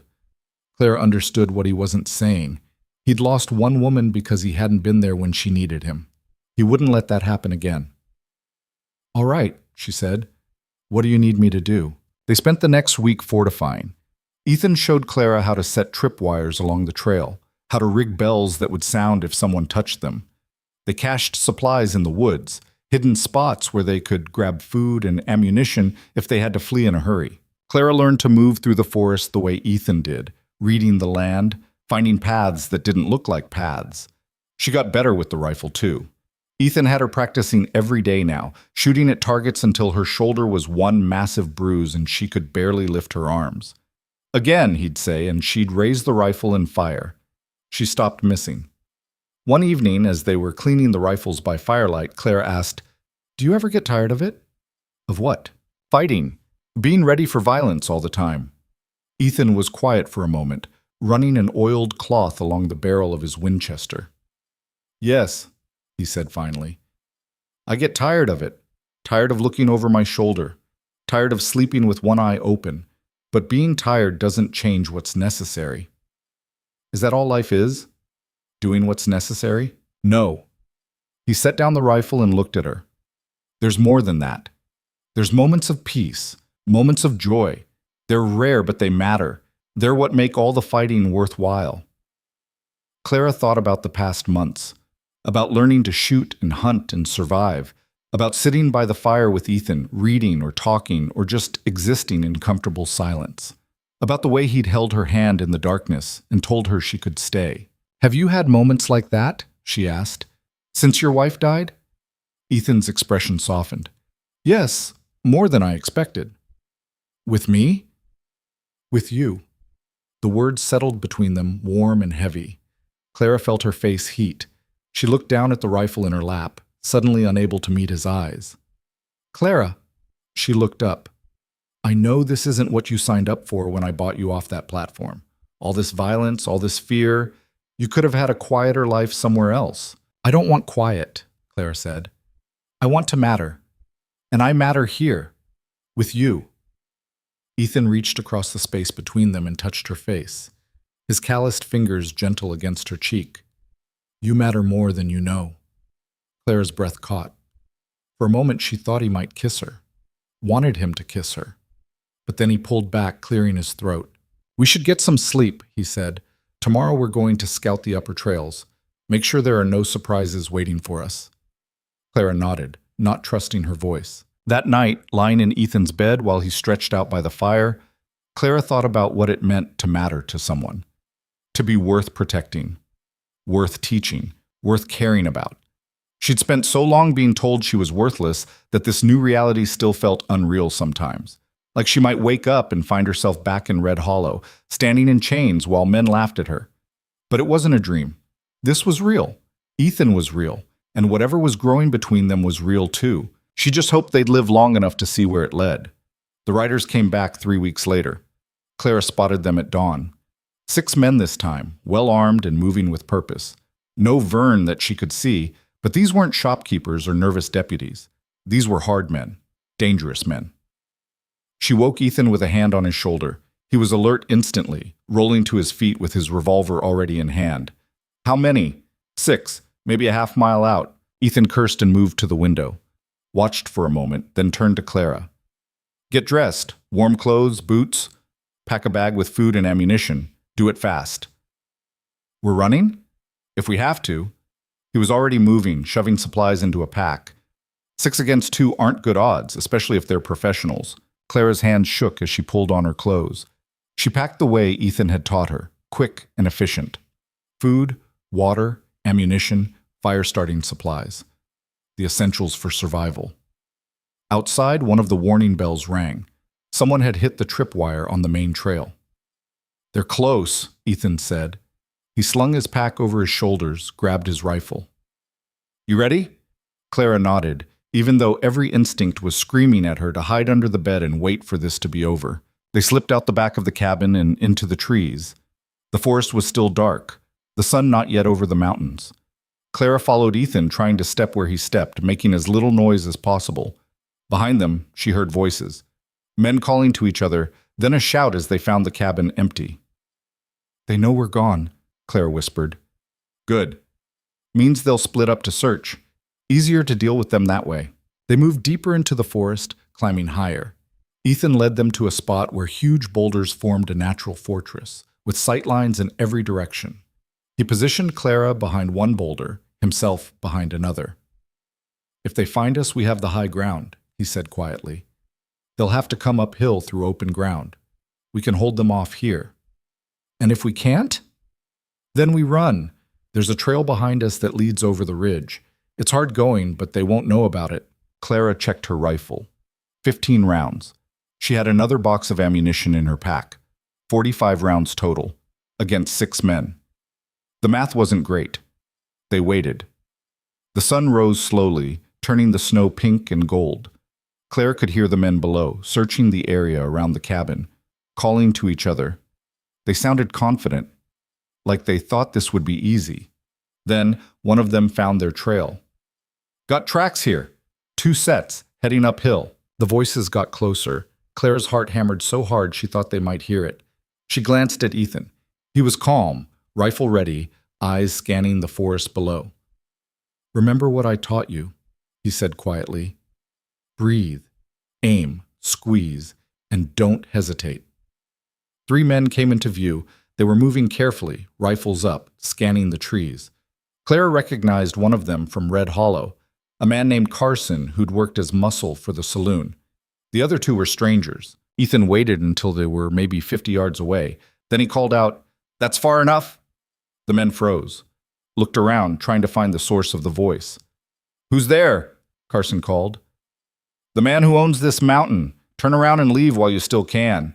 Carson laughed. "We got orders, Cross, and we got 6 guns to your 1. You want to do this the hard way? I want you to leave. But if you're determined to die today, I can accommodate that." One of the other men, younger and stupider than Carson, raised his rifle. "Big talk for a man we can't even see." Ethan's rifle cracked. The young man's hat flew off his head. He dropped to the ground, hands over his head, yelling. "Next one goes through flesh," Ethan said. "Your choice." Carson and the 3rd man had taken cover behind trees. "You can't hold off all of us," Carson shouted. "Want to bet?" More voices from below. The other 3 men were coming, drawn by the sound of the shot. Clara's hands tightened on her rifle. 6 against 2. And now they knew where Ethan was from his muzzle flash. "Flank them!" someone yelled. Clara saw 2 men breaking off, trying to circle around through the trees. trying to get behind their position. She looked at Ethan. He'd seen them too. "Take the ones on the left," he said. "I'll handle the right. And Clara? Yeah? Don't miss." The men on the left were moving through thick brush, thinking they were hidden. But Clara could see the branches moving, could track their progress. She raised her rifle, sighted on the spot where they'd emerge, and waited. One of them stepped into the open. Clara squeezed the trigger. The man went down with a scream, clutching his leg. The other one dropped behind a tree, yelling for help. "I said don't miss," Ethan muttered. "I didn't miss. I hit exactly what I aimed at." She'd been aiming for his leg. Clara had killed a deer, but she wasn't ready to kill a man. Not unless she had to. The wounded man was cursing and bleeding, but he was alive. On the right, Ethan fired twice in quick succession. Clara didn't see if he hit anyone, but she heard more yelling. The men were taking cover, pinned down. "This is your last chance," Ethan called out. "Take your wounded and go." "We can't go back empty-handed," Carson shouted. "Hale will kill us. I'll kill you right now if you don't leave." A bullet smacked into the boulder near Clara's head, spraying rock fragments.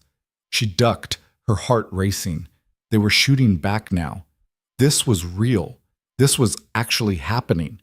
More gunfire. The forest filled with the crack of rifles and the smell of powder smoke. Clara fired at a man who was trying to rush their position, saw him dive for cover. She worked the lever, ejecting the spent cartridge, chambering a new round. This was what Ethan had trained her for. This moment. All those hours of practice, all those bruises from the rifle's kick, all those cans she'd shot, it had all been leading to this. She fired again and again, keeping the men pinned down, not giving them a chance to advance. Beside her, Ethan was methodical. He'd fire, work the lever, fire again. No wasted shots, no panic, just cold, efficient violence. The gunfight lasted maybe 5 minutes, but it felt like hours. When it finally stopped, Claire's ears were ringing and her rifle was hot enough to burn. She'd lost count of how many rounds she'd fired. Below, the men were retreating, dragging their wounded with them, falling back toward the cabin. "Should we chase them?" Clara asked. "No, let them go." Ethan was already reloading. "We made our point." They watched from the rocks as the men reached the cabin area. One of them went inside, probably looking for supplies or anything of value. He came out empty-handed. Then they mounted up. Clara hadn't even realized they'd brought horses this far, and rode away. The wounded man with the leg shot was slumped in his saddle, bleeding through a makeshift bandage. Ethan and Clara waited another hour before moving, making sure it wasn't a trick, making sure they were really gone. When they finally made their way back down to the cabin, they found it ransacked. Not destroyed, but searched. Drawers pulled open, supplies scattered. The men had been looking for something. "Looking for you," Ethan said, surveying the damage. "Probably thought you'd be hiding somewhere inside." Clara picked up a broken cup, one of the few possessions that had survived her old life. "They'll come back, won't they?" "Probably." Ethan started setting things right, his movements tired. Men like that don't give up easy, especially if Vern's paying well. "How long can we keep fighting them off?" "As long as we have to." Clara set down the cup. "That's not an answer. It's the only one I've got." Ethan stopped what he was doing and looked at her.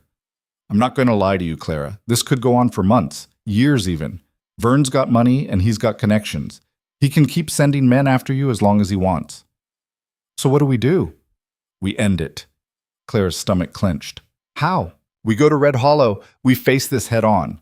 Get Tucker Brennan to check your mother's Bible, prove you're of age. Make Vern look like the liar he is in front of the whole town." Ethan's jaw was set. "Take away his legal grounds, and most of these hired guns will lose interest. Hard to justify kidnapping a woman who's legally free." "You want to go back there?" Clara couldn't keep the fear out of her voice. "Back to Red Hollow? I don't want to, but I don't see another choice. We can't live like this forever, waiting for the next attack." Clara knew he was right, knew that hiding wasn't a solution. But the thought of walking back into that town, of facing Vern and everyone who'd watched her stand in chains and done nothing, it made her sick. "What if it doesn't work?" she asked. "What if Vern's already destroyed the Bible? What if no one believes us? Then we deal with that when it happens." Ethan crossed to her, put his hands on her shoulders. "But we have to try. We can't keep living in fear."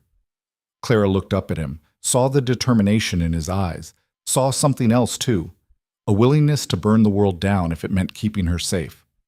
"All right," she said, "we'll go. But on our terms. With a plan." "On our terms," Ethan agreed. They spent the next 2 days preparing.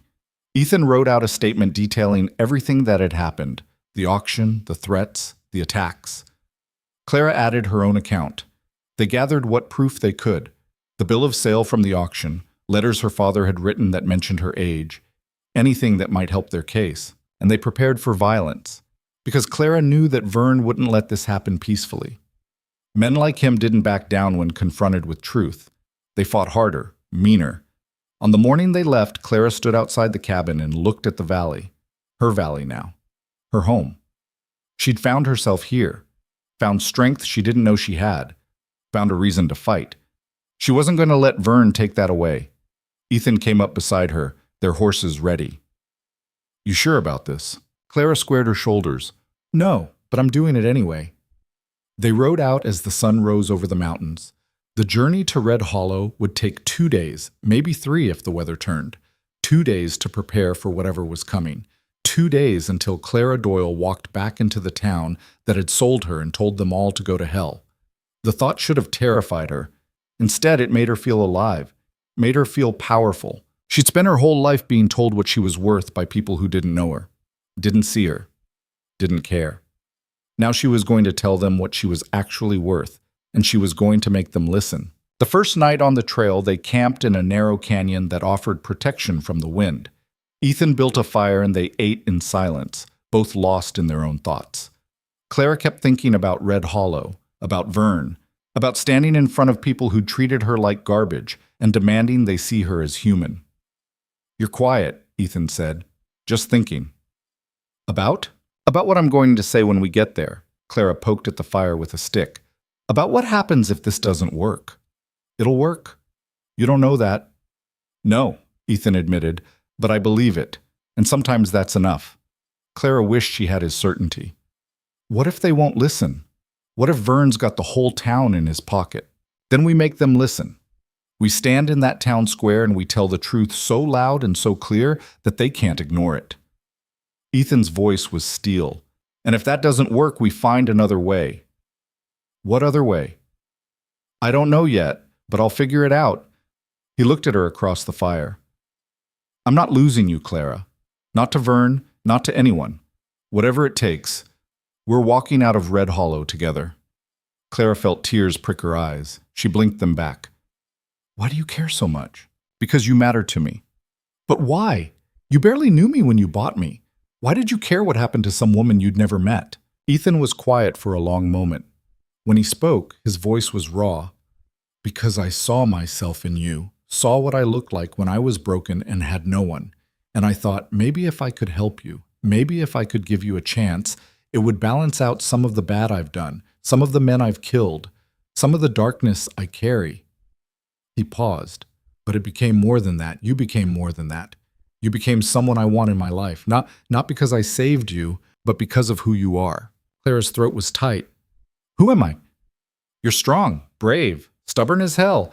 You don't give up even when you should. You're honest and you're kind and you're willing to fight for what matters." Ethan's eyes met hers. "You're everything good I've ever wanted and thought I didn't deserve." The words hung in the air between them. Clara couldn't breathe, couldn't think. "Ethan!" He stood up abruptly. "We should get some sleep. Long day tomorrow." He walked away before Clara could respond. Left her sitting by the fire, her heart racing, her mind reeling.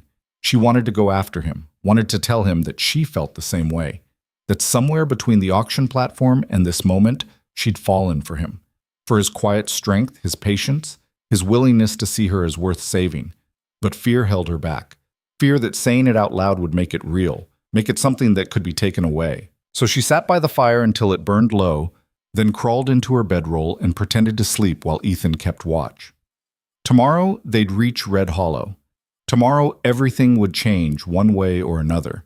But tonight, here in this canyon with the stars bright overhead, Clara let herself imagine a different future, one where she and Ethan didn't have to fight anymore, where they could just be two people who'd found each other against all odds and decided that was enough. It was a beautiful dream, She just hoped it wouldn't turn into a nightmare. They reached Red Hollow on the afternoon of the third day.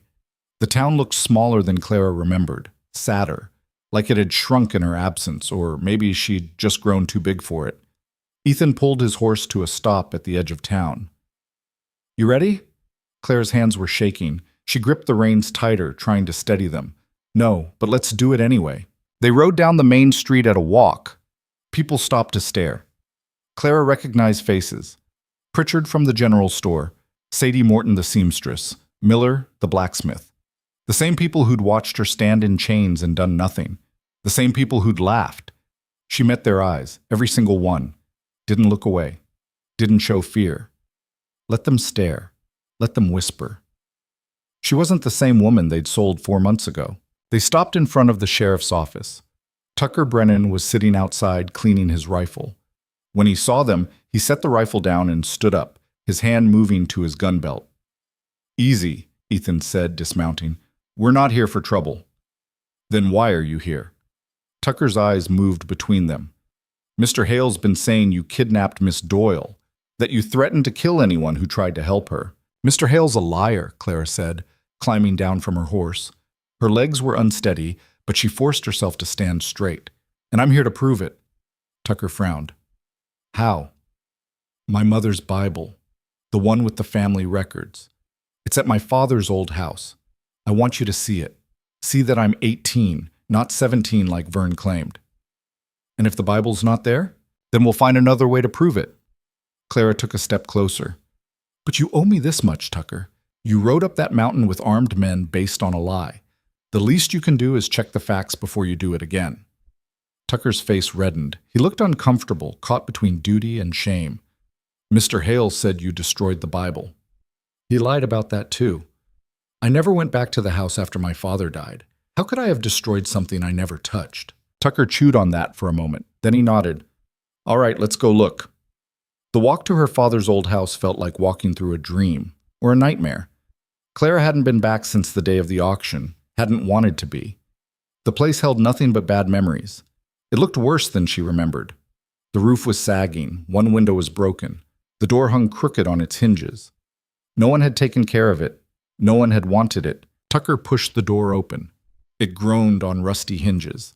Inside, everything was covered in dust. The furniture was still there.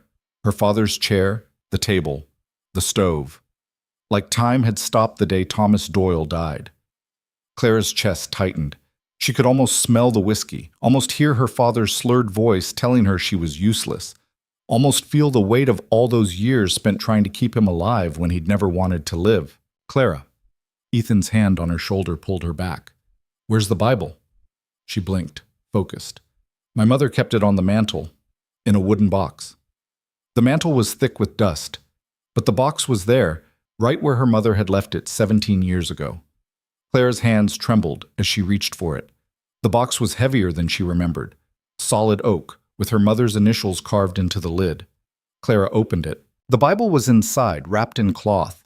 She lifted it out carefully, feeling the weight of it. The leather binding was cracked with age, but intact. She opened it to the page where her mother had recorded the family tree.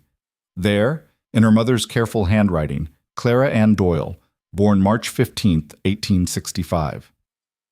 "That makes me 18, Clara said, showing Tucker the page. "Has been since last March." Tucker looked at the entry, looked at Clara. "This could be forged." "By who? My mother died when I was 6. You think a 6-year-old forged her own birth date?" Clara's voice was sharp. "And why would I forge it to make myself older? If I was going to lie, I'd make myself younger, not older." Tucker didn't have an answer for that. He studied the Bible, flipping through the pages. Found her parents' marriage record, her father's birth, her mother's death.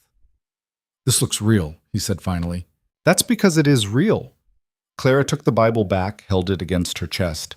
"Vern lied. He lied about my age so he could claim I was sold illegally, so he could try to take me back and sell me to someone else, or keep me for himself. I don't know which and I don't care. All I know is I'm of age, I'm free, and nobody owns me." Tucker looked at Ethan. "You got proof of the sale?" Ethan pulled out the bill of sale, handed it over. "Paid $47 fair and square, in front of witnesses." Tucker read it. This says the debt was $47.30. You only paid 47. Didn't have the 30 cents. Wheaton said it was fine.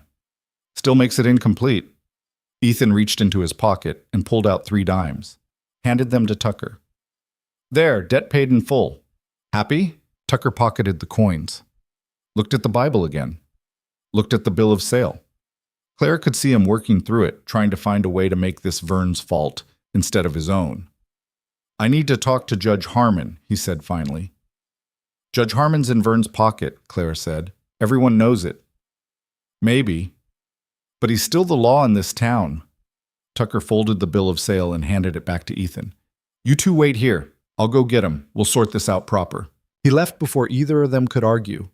Clara stood in her father's ruined house, holding her mother's Bible, and tried not to scream. They'd come all this way, shown the proof, and Tucker was still going to let Vern have a say. This was a mistake, she said. We should leave. Right now, before Vern finds out we're here. Too late for that. Ethan was looking out the broken window. He already knows. Clara joined him at the window. Across the street, Vern Hale stood in front of the saloon, watching them. He wasn't alone. 3 men stood with him, and even from this distance, Clara could see they were armed. He's going to try something, she said. Let him try. Ethan's hand was on his gun. I'm done running from him. They waited. Minutes ticked by. Clara's heart hammered in her chest. She kept expecting Vern to come storming over, to start another confrontation. But he just stood there, watching, waiting. Finally, Tucker came back. Judge Harmon was with him, looking hungover and annoyed. The judge was a small man with a red face and yellowed teeth. He'd been on the bench in Red Hollow for 20 years, and everyone knew he could be bought for the price of a bottle. This better be important, Brennan, Harmon said. I was in the middle of... He stopped when he saw Clara. His eyes widened, then narrowed. Miss Doyle, heard you'd run off with a mountain man. I didn't run off. I was sold, legally, at an auction you approved. That auction was declared invalid.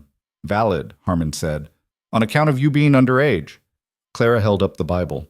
I'm 18. Have been for almost a year. Here's the proof. My mother's Bible with my birth date recorded. Harmon took the Bible, squinted at the page. Could be fake. It's not fake, Tucker said. I know Helen Doyle's handwriting. My mother used to get letters from her before she died. That's her hand. Harmon glared at him. You a handwriting expert now, deputy? No, sir, but I know what I see. And what I see is Clara Doyle's birth date, written by her mother, saying she's of age. Vern Hale says different. Vern Hale's a liar, Clara said. The words came out louder than she'd intended. People on the street turned to look. He lied about my age to try to get me back, to try to control me, to try to sell me again, probably to someone who'd pay more than $47. You watch your mouth, girl. I'm not a girl. I'm a woman of legal age who was sold fairly to pay my father's debts. And I'm done letting you and Vern and everyone else in this town treat me like property. The street had gone quiet. People were gathering now, drawn by raised voices. Clara saw Pritchard, saw Sadie Morton, saw Danny Pierce, and Miller the blacksmith, and a dozen others. The same crowd that had watched her stand in chains. Good. Let them watch this too. The sale was legal, Clara said, loud enough for everyone to hear. I was 18. The debt was real. Ethan Cross paid it in full. And according to the law, that means I'm free to work off that debt however we agreed, which I've been doing. Cooking, cleaning, learning to survive in the mountains. Nothing improper, nothing illegal, just honest work. That's not what Mr. Hale says, Harmon said, but his voice lacked conviction. Mr. Hale's been saying a lot of things that aren't true. Ethan stepped forward. He's been saying I kidnapped her, that I'm holding her against her will, that I threatened to kill anyone who tried to help her. All lies. Clara's with me by choice, and she'll leave when she wants to leave, not before. Vern pushed through the crowd. His face was purple with rage. She's lying. That Bible's a fake. She forged it. When? Clara turns to face him. When did I forge it, Vern? When I was 6 years old? Or maybe I snuck back here while I was standing in chains at the auction and forged a whole family Bible in 5 minutes? You must have... I must have what? Planned this? Planned for my father to die? Planned to be sold like cattle? Clara's voice shook, but she kept going. Or maybe you're just angry that your plan didn't work, that you couldn't get rid of me and keep the money you made selling my father's house and tools and everything else he owned. The crowd murmured. Clara saw Pritchard frown, saw Sadie Morton whisper to the woman next to her. They were listening. Actually listening. Vern's hand moved toward his gun. Ethan's was faster. His revolver was out and aimed before Vern's fingers even touched metal. Don't! The crowd gasped, backed away. Tucker reached for his own gun, but Ethan swung the barrel toward him. Don't do it, Tucker. I don't want to shoot you, but I will if you force me. Tucker froze, hand hovering over his revolver. Everyone just calm down, Judge Harmon said, his voice high and nervous. No need for shooting. Tell that to Vern, Ethan said. He's the one who went for his gun. I got a right to defend myself, Vern shouted. Defend yourself from what? A woman with a Bible? Ethan's voice was cold. You're not defending anything. You're trying to intimidate, trying to control, same as you've always done. You don't know anything about me. I know you put your niece on an auction block. I know you lied about her age to try to get her back. I know you sent 6 armed men to my home to take her by force. Ethan took a step forward, gun still trained on Vern. I know you're a coward who hides behind hired guns and corrupt judges instead of facing the truth. Vern's face went from purple to white. You can't talk to me like that. I just did. The crowd was growing. Clara saw more faces now. People from all over town drawn by the commotion. She recognized most of them. People who'd known her father, people who'd known her mother, people who'd watched her grow up and then watched her get sold and done nothing. Now they were watching this. Clara took a deep breath. This was her moment. Her chance to say everything she'd wanted to say for 23 years. I know what you all think of me, she said, looking around at the crowd. I've known my whole life. You think I'm too big, too plain, too worthless to matter. You think I'm just Thomas Doyle's daughter, the drunk's kid who'll probably end up just like him. You've been thinking that since I was a child. And when he died and left me with debts, you didn't even blink when Vern suggested selling me. Because to you, I was never a person. I was just a problem that needed solving. Some people had the grace to look ashamed. Most just stared. But you were wrong, Clara continued. All of you. I'm not worthless. I'm not a problem. I'm a human being who deserves dignity and respect and the right to choose her own life. And I'm not going to stand here and let you or Vern or anyone else tell me different. She turned to Judge Harmon. The Bible's real. My age is real. The sale was legal. And I'm asking you, as a judge, as someone who's supposed to care about the law, to recognize that. To tell Vern he has no claim on me. To tell him to leave me alone. Harmon looked at the Bible again, looked at the crowd. Clara could see him calculating, trying to figure out which way the wind was blowing. If he sided with Vern, he'd have Vern's money and support. But if he sided with Clara, he'd have the crowd. And the crowd was starting to shift. Clara could feel it, could see it in their faces. They were remembering that Helen Doyle had been a good woman, that Clara had spent years taking care of her drunk father when most people would have run away, that maybe, just maybe, she deserved better than what she'd gotten. The Bible appears authentic, Harmon said slowly. And if Miss Doyle is indeed 18, she's lying, Vern shouted. She's a liar and a whore, and Ethan's gun swung back to Vern. Finish that sentence and I'll kill you right here in front of everyone. He meant it. Clara could hear it in his voice. So could everyone else. Vern shut his mouth. As I was saying, Harmon continued, wiping sweat from his forehead, if Miss Doyle is of age and the sale was conducted legally, then there's no grounds for declaring it invalid. The debt was paid, the contract is binding, and Miss Doyle is free to fulfill her obligations however she sees fit. Clara felt something loosen in her chest, something that had been tight for so long she'd forgotten it was there. That's it? She asked. That's your ruling. That's my ruling. Harmon handed the Bible back to her. The auction stands, the sale stands. You're free to go back to the mountains with Mr. Cross, or to stay here, or to go anywhere else you please. The choice is yours. What about Vern? What about him sending men after me? Harmon looked at Vern with something that might have been disgust. Mr. Hale, if I hear that you've sent anyone else to harass Miss Doyle, I'll have you arrested for harassment and attempted kidnapping. Is that clear? Vern's jaw worked, but no sound came out. I said, Is that clear? Yes, Vern spat. It's clear. Good. Harmon turned to the crowd. Show's over, folks. Go on about your business. The crowd dispersed slowly, reluctantly.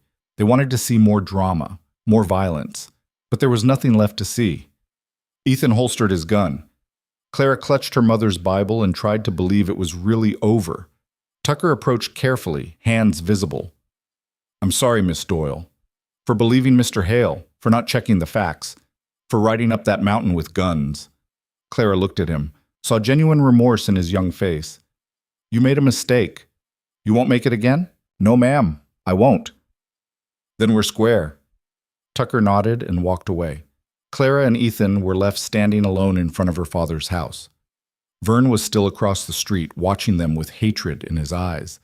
But he didn't move, didn't speak. We should go, Ethan said quietly, before he finds his courage again. Clara nodded. But before she could move, someone called her name. Clara! Clara, wait! She turned. Sadie Morton was hurrying toward them, her skirts held up to keep them out of the mud. The seamstress who'd mocked her at the auction, who'd suggested she'd eat more than she was worth. Clara tensed. Ethan's hand moved toward his gun, but Sadie stopped a few feet away, wringing her hands. I just wanted to say, I'm sorry for what I said at the auction, for laughing, for not speaking up. I should have been better. Clara stared at her. Why didn't you speak up? Because I was scared. Because everyone else was doing it, and it seemed easier to go along. Sadie's eyes were wet. But I've thought about it every day since. Thought about what kind of person just stands there while another woman gets treated like that. And I'm ashamed. You should be, Clara said. The words came out harsher than she'd intended, but she didn't take them back. Sadie nodded. I know. I just wanted you to know that I'm sorry, and that what you said just now about deserving dignity and respect, you were right. You've always deserved that. I should have seen it. She turned and hurried away before Clara could respond. Other people approached after that. Not everyone, not most. But enough. Pritchard from the general store. Miller, the blacksmith. Even Danny Pierce, who'd courted her once. They all said variations of the same thing. I'm sorry. I should have done something. I should have been better. Clara accepted their apologies with a nod. She didn't forgive them. Not yet. Maybe not ever. But she accepted that they were trying. Finally, when the last of them had drifted away, Clara and Ethan walked to their horses. Clara tucked her mother's Bible into her saddlebag, next to the rifle and the supplies and all the other things that had kept her alive these past months. She swung up into the saddle, looked one last time at Red Hollow, at the town that had raised her and broken her and tried to sell her. You all right? Ethan asked. Clara thought about it. Thought about what had just happened. How she'd stood in front of everyone who'd ever hurt her and told them the truth. How she'd won. Yeah, she said. I'm all right. They rode out together. And this time, when Clara looked back at the town shrinking behind them, she felt nothing. No anger, no sadness, no regret. Red Hollow was her past. The mountains were her future. And she was done letting the past define her. The ride back to the cabin took 3 days. 3 days of quiet riding, of camping under the stars, of slowly letting the tension drain away. Clara felt different, lighter, like she'd been carrying a weight she hadn't known was there and someone had finally lifted it. On the last night before they reached home, Ethan built a fire in the same canyon where they'd camped on the way down.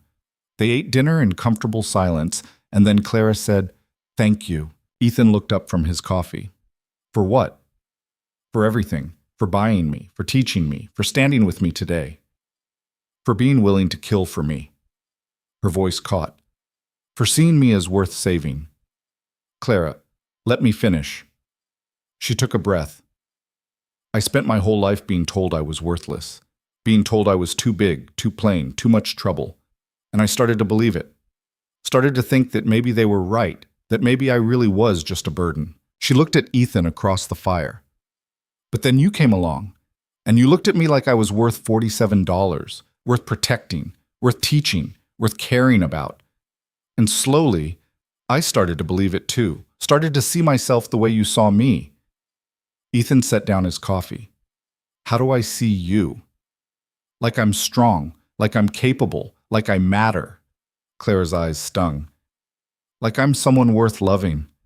The last words came out barely above a whisper. Ethan stood up, walked around the fire, knelt in front of her and took her hands in his. "You are worth loving," he said quietly. "You're worth everything good in this world. And I should have told you that months ago instead of being too scared to say it." "Scared of what?" "Of losing you. Of caring too much and having it ripped away again." His thumbs traced circles on her palms. "I lost Sarah, and it nearly destroyed me. The thought of going through that again, I couldn't do it. So I kept my distance, kept things professional, told myself it was just a debt being paid off. And now I know I was lying to myself." Ethan's gray eyes met hers. "I love you, Clara. I think I've loved you since the day you stepped out of that cabin during the standoff and refused to back down, maybe even before that. And I'm done pretending I don't." Claire's breath caught. "Ethan, you don't have to say it back. I know this is complicated. I know I'm older and broken and probably not what you imagined for yourself, but—" "I love you too," Clara interrupted. "I've loved you for months. I was just too scared to admit it. Scared that if I said it out loud, something would take it away." Ethan smiled. It was the first real smile she'd ever seen from him, and it transformed his face, made him look younger, happier. "So what do we do now?" he asked. "We go home," Clara said. "We build a life. We stop waiting for the other shoe to drop, and we just live." "That simple? That's simple." Ethan pulled her close and kissed her. It was gentle at first, tentative, like he was afraid she might break. But Clara kissed him back harder, pulling him closer, showing him she was stronger than he thought. When they finally pulled apart, both of them were breathing hard. "We should probably get some sleep," Ethan said, his voice rough. "Probably," Clara agreed. Neither of them moved. They stayed by the fire until it burned low, talking about the future, about what they'd plant in the garden come spring, about maybe building an addition to the cabin, about teaching Clara to read better so she could work through all of Ethan's books, about a life built on choice instead of necessity, about a future that belonged to them and no one else. When they finally did sleep, Clara didn't use her own bedroll. She curled up next to Ethan, his arm around her, his heartbeat steady under her ear. She fell asleep thinking that this was what home felt like. Not a place, but a person. Someone who saw all your broken pieces and loved you anyway. Someone who'd paid $47.30 for the right to stand beside you, and then spent every day after proving it was the best investment he'd ever made. They reached the cabin at sunset the next day. The valley was exactly as they'd left it, quiet and beautiful and isolated from the rest of the world. Clara dismounted and stood there, breathing in the clean mountain air, feeling the peace of the place settle into her bones. "Welcome home," Ethan said. Clara turned to look at him. "It really is, isn't it? Home. If you want it to be." "I do." She walked to him, took his hand. "The debt's paid off now, technically. Judge Harmon said I was free to go anywhere, so I'm choosing to stay. Not because I have to, because I want to." Ethan squeezed her hand. "Then stay. Stay as long as you want. Forever, if that's what you choose." "Forever sounds good." They unloaded the horses together, working in the easy rhythm they'd developed over months of partnership. Clara carried supplies into the cabin while Ethan tended the animals. When everything was put away and the horses were settled, they stood in the cabin doorway and watched the sun set over the mountains. "You know what's funny?" Clara said. "What?" "I used to look at those mountains and wonder what was beyond them. Spent my whole life wondering what I was missing, what the world outside Red Hollow was like. And now? Now I know. And none of it's as good as what's right here." Ethan put his arm around her shoulders. Clara leaned into him, feeling safe, feeling valued, feeling like she'd finally found the place she was always meant to be. The sun dipped below the ridge, painting the sky orange and pink and purple. Night crept into the valley, bringing with it the sounds of the forest, wind in the trees, the distant call of an owl, the burble of the creek. Clara thought about the girl who'd stood on that auction platform 4 months ago, broken and hopeless, and certain she'd die without ever mattering to anyone. That girl was gone. In her place stood a woman who knew how to shoot, how to hunt, how to survive. A woman who'd faced down her demons and won. A woman who'd learned that her worth wasn't determined by other people's opinions, but by her own strength and courage. It had been a hard lesson, painful. bloody in places. But it had been worth it. Because standing here now, in this valley with this man, Clara finally understood something fundamental. You couldn't wait for other people to give you value. You had to claim it yourself. Had to stand up and say, I matter, even when the whole world was telling you otherwise. She'd done that, and it had changed everything. What are you thinking about? Ethan asked. About how far I've come, about who I was and who I am now. You like who you are now? Clara considered the question. Yeah, she said finally. I do. For the first time in my life, I actually like who I am. Good, because I love who you are. They stood there until the stars came out, one by one, filling the sky with light. And somewhere in that darkness, Clara made herself a promise. She'd never let anyone make her feel worthless again. Never let anyone tell her she was too much or not enough. Never let anyone define her except herself. She was Clara Doyle. She was strong. She was capable. She was loved, and she was free. Spring came early that year. The snow melted and the creek ran high and wild. Green pushed up through the brown earth, tentative at first and then bolder. Clara planted a garden behind the cabin, vegetables and herbs and flowers her mother would have loved. Ethan built an addition to the cabin, a second room with a real bed and a window that looked out over the valley. Their room, he called it. Not his room or her room, theirs. They were married in June by a traveling preacher who passed through the valley. It was a simple ceremony, just the two of them, and the mountains, and a few words spoken in sunlight. Clara wore a dress she'd made herself from fabric Ethan had bought on a supply run. Nothing fancy, just clean and new, and hers. When the preacher asked if she took this man, Clara said yes without hesitation. When Ethan slipped a ring on her finger, simple gold he'd traded for, she felt something click into place, like the last piece of a puzzle she'd been trying to solve her whole life. They sent word to Red Hollow, not because they needed anyone's approval, but because Clara wanted it on record, wanted it known that she was Clara Cross now, that she'd chosen this, that nobody could ever claim otherwise. Tucker Brennan wrote back a month later, said the town was doing fine, said Vern had left, gone to Denver, or maybe further west, nobody was quite sure. Said people asked about Clara sometimes, wondered how she was doing. Clara wrote back a single line, tell them I'm happy, because she was. Deliriously, improbably happy.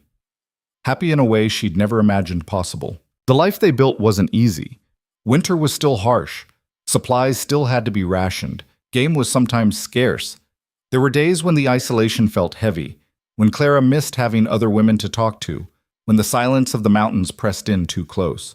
But even on those days, she never regretted her choice. Because every morning, she woke up next to a man who saw her, really saw her, who valued her opinion, her strength, her presence, who asked what she thought about things and actually listened to the answer.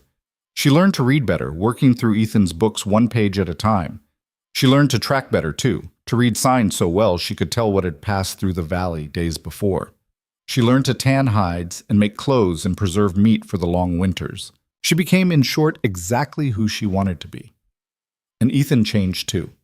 Slowly, carefully, he let go of some of the darkness he'd carried, started to smile more, started to talk about Sarah without pain in his voice, remembering her with love instead of guilt, started to believe that maybe he deserved happiness after all. They built a life. Not a perfect one. There was no such thing. But a good one. A real one. A life built on mutual respect and hard work, and the kind of love that grows slowly, from shared struggle and small kindnesses, and choosing each other every single day. 2 years after the confrontation in Red Hollow, Clara gave birth to a daughter. They named her Helen, after Clara's mother. She had Ethan's gray eyes and Clara's determination, and from the moment she drew her first breath, she owned both her parents completely. Ethan held her like she was made of glass. She's perfect, he whispered. She's ours, Clara said. And that was better than perfect. They raised Helen in that valley, taught her to be strong and kind and fearless, taught her that her worth came from within, not from what others thought, taught her that the world would try to tell her what she could and couldn't do, but that she got to make that choice herself. And on quiet evenings, when Helen was asleep and the fire was burning low, Clara would sometimes think back to that day on the auction platform, to standing in chains while men decided what she was worth. She'd been worth $47.30 to them. To herself, she was priceless. That was the lesson, she thought. The thing she'd learned in the hardest way possible. You couldn't let other people assign your value. You had to know your own worth, claim it, fight for it, even when the whole world said you were nothing, especially then. Clara Cross, formerly Clara Doyle, formerly property, formerly worthless, sat by the fire in her mountain cabin and smiled. Outside, the wind sang through the trees and the stars wheeled overhead, and the mountains stood eternal. She was home. She was free. She was exactly where she was meant to be. And that, she thought, was worth more than all the money in the world.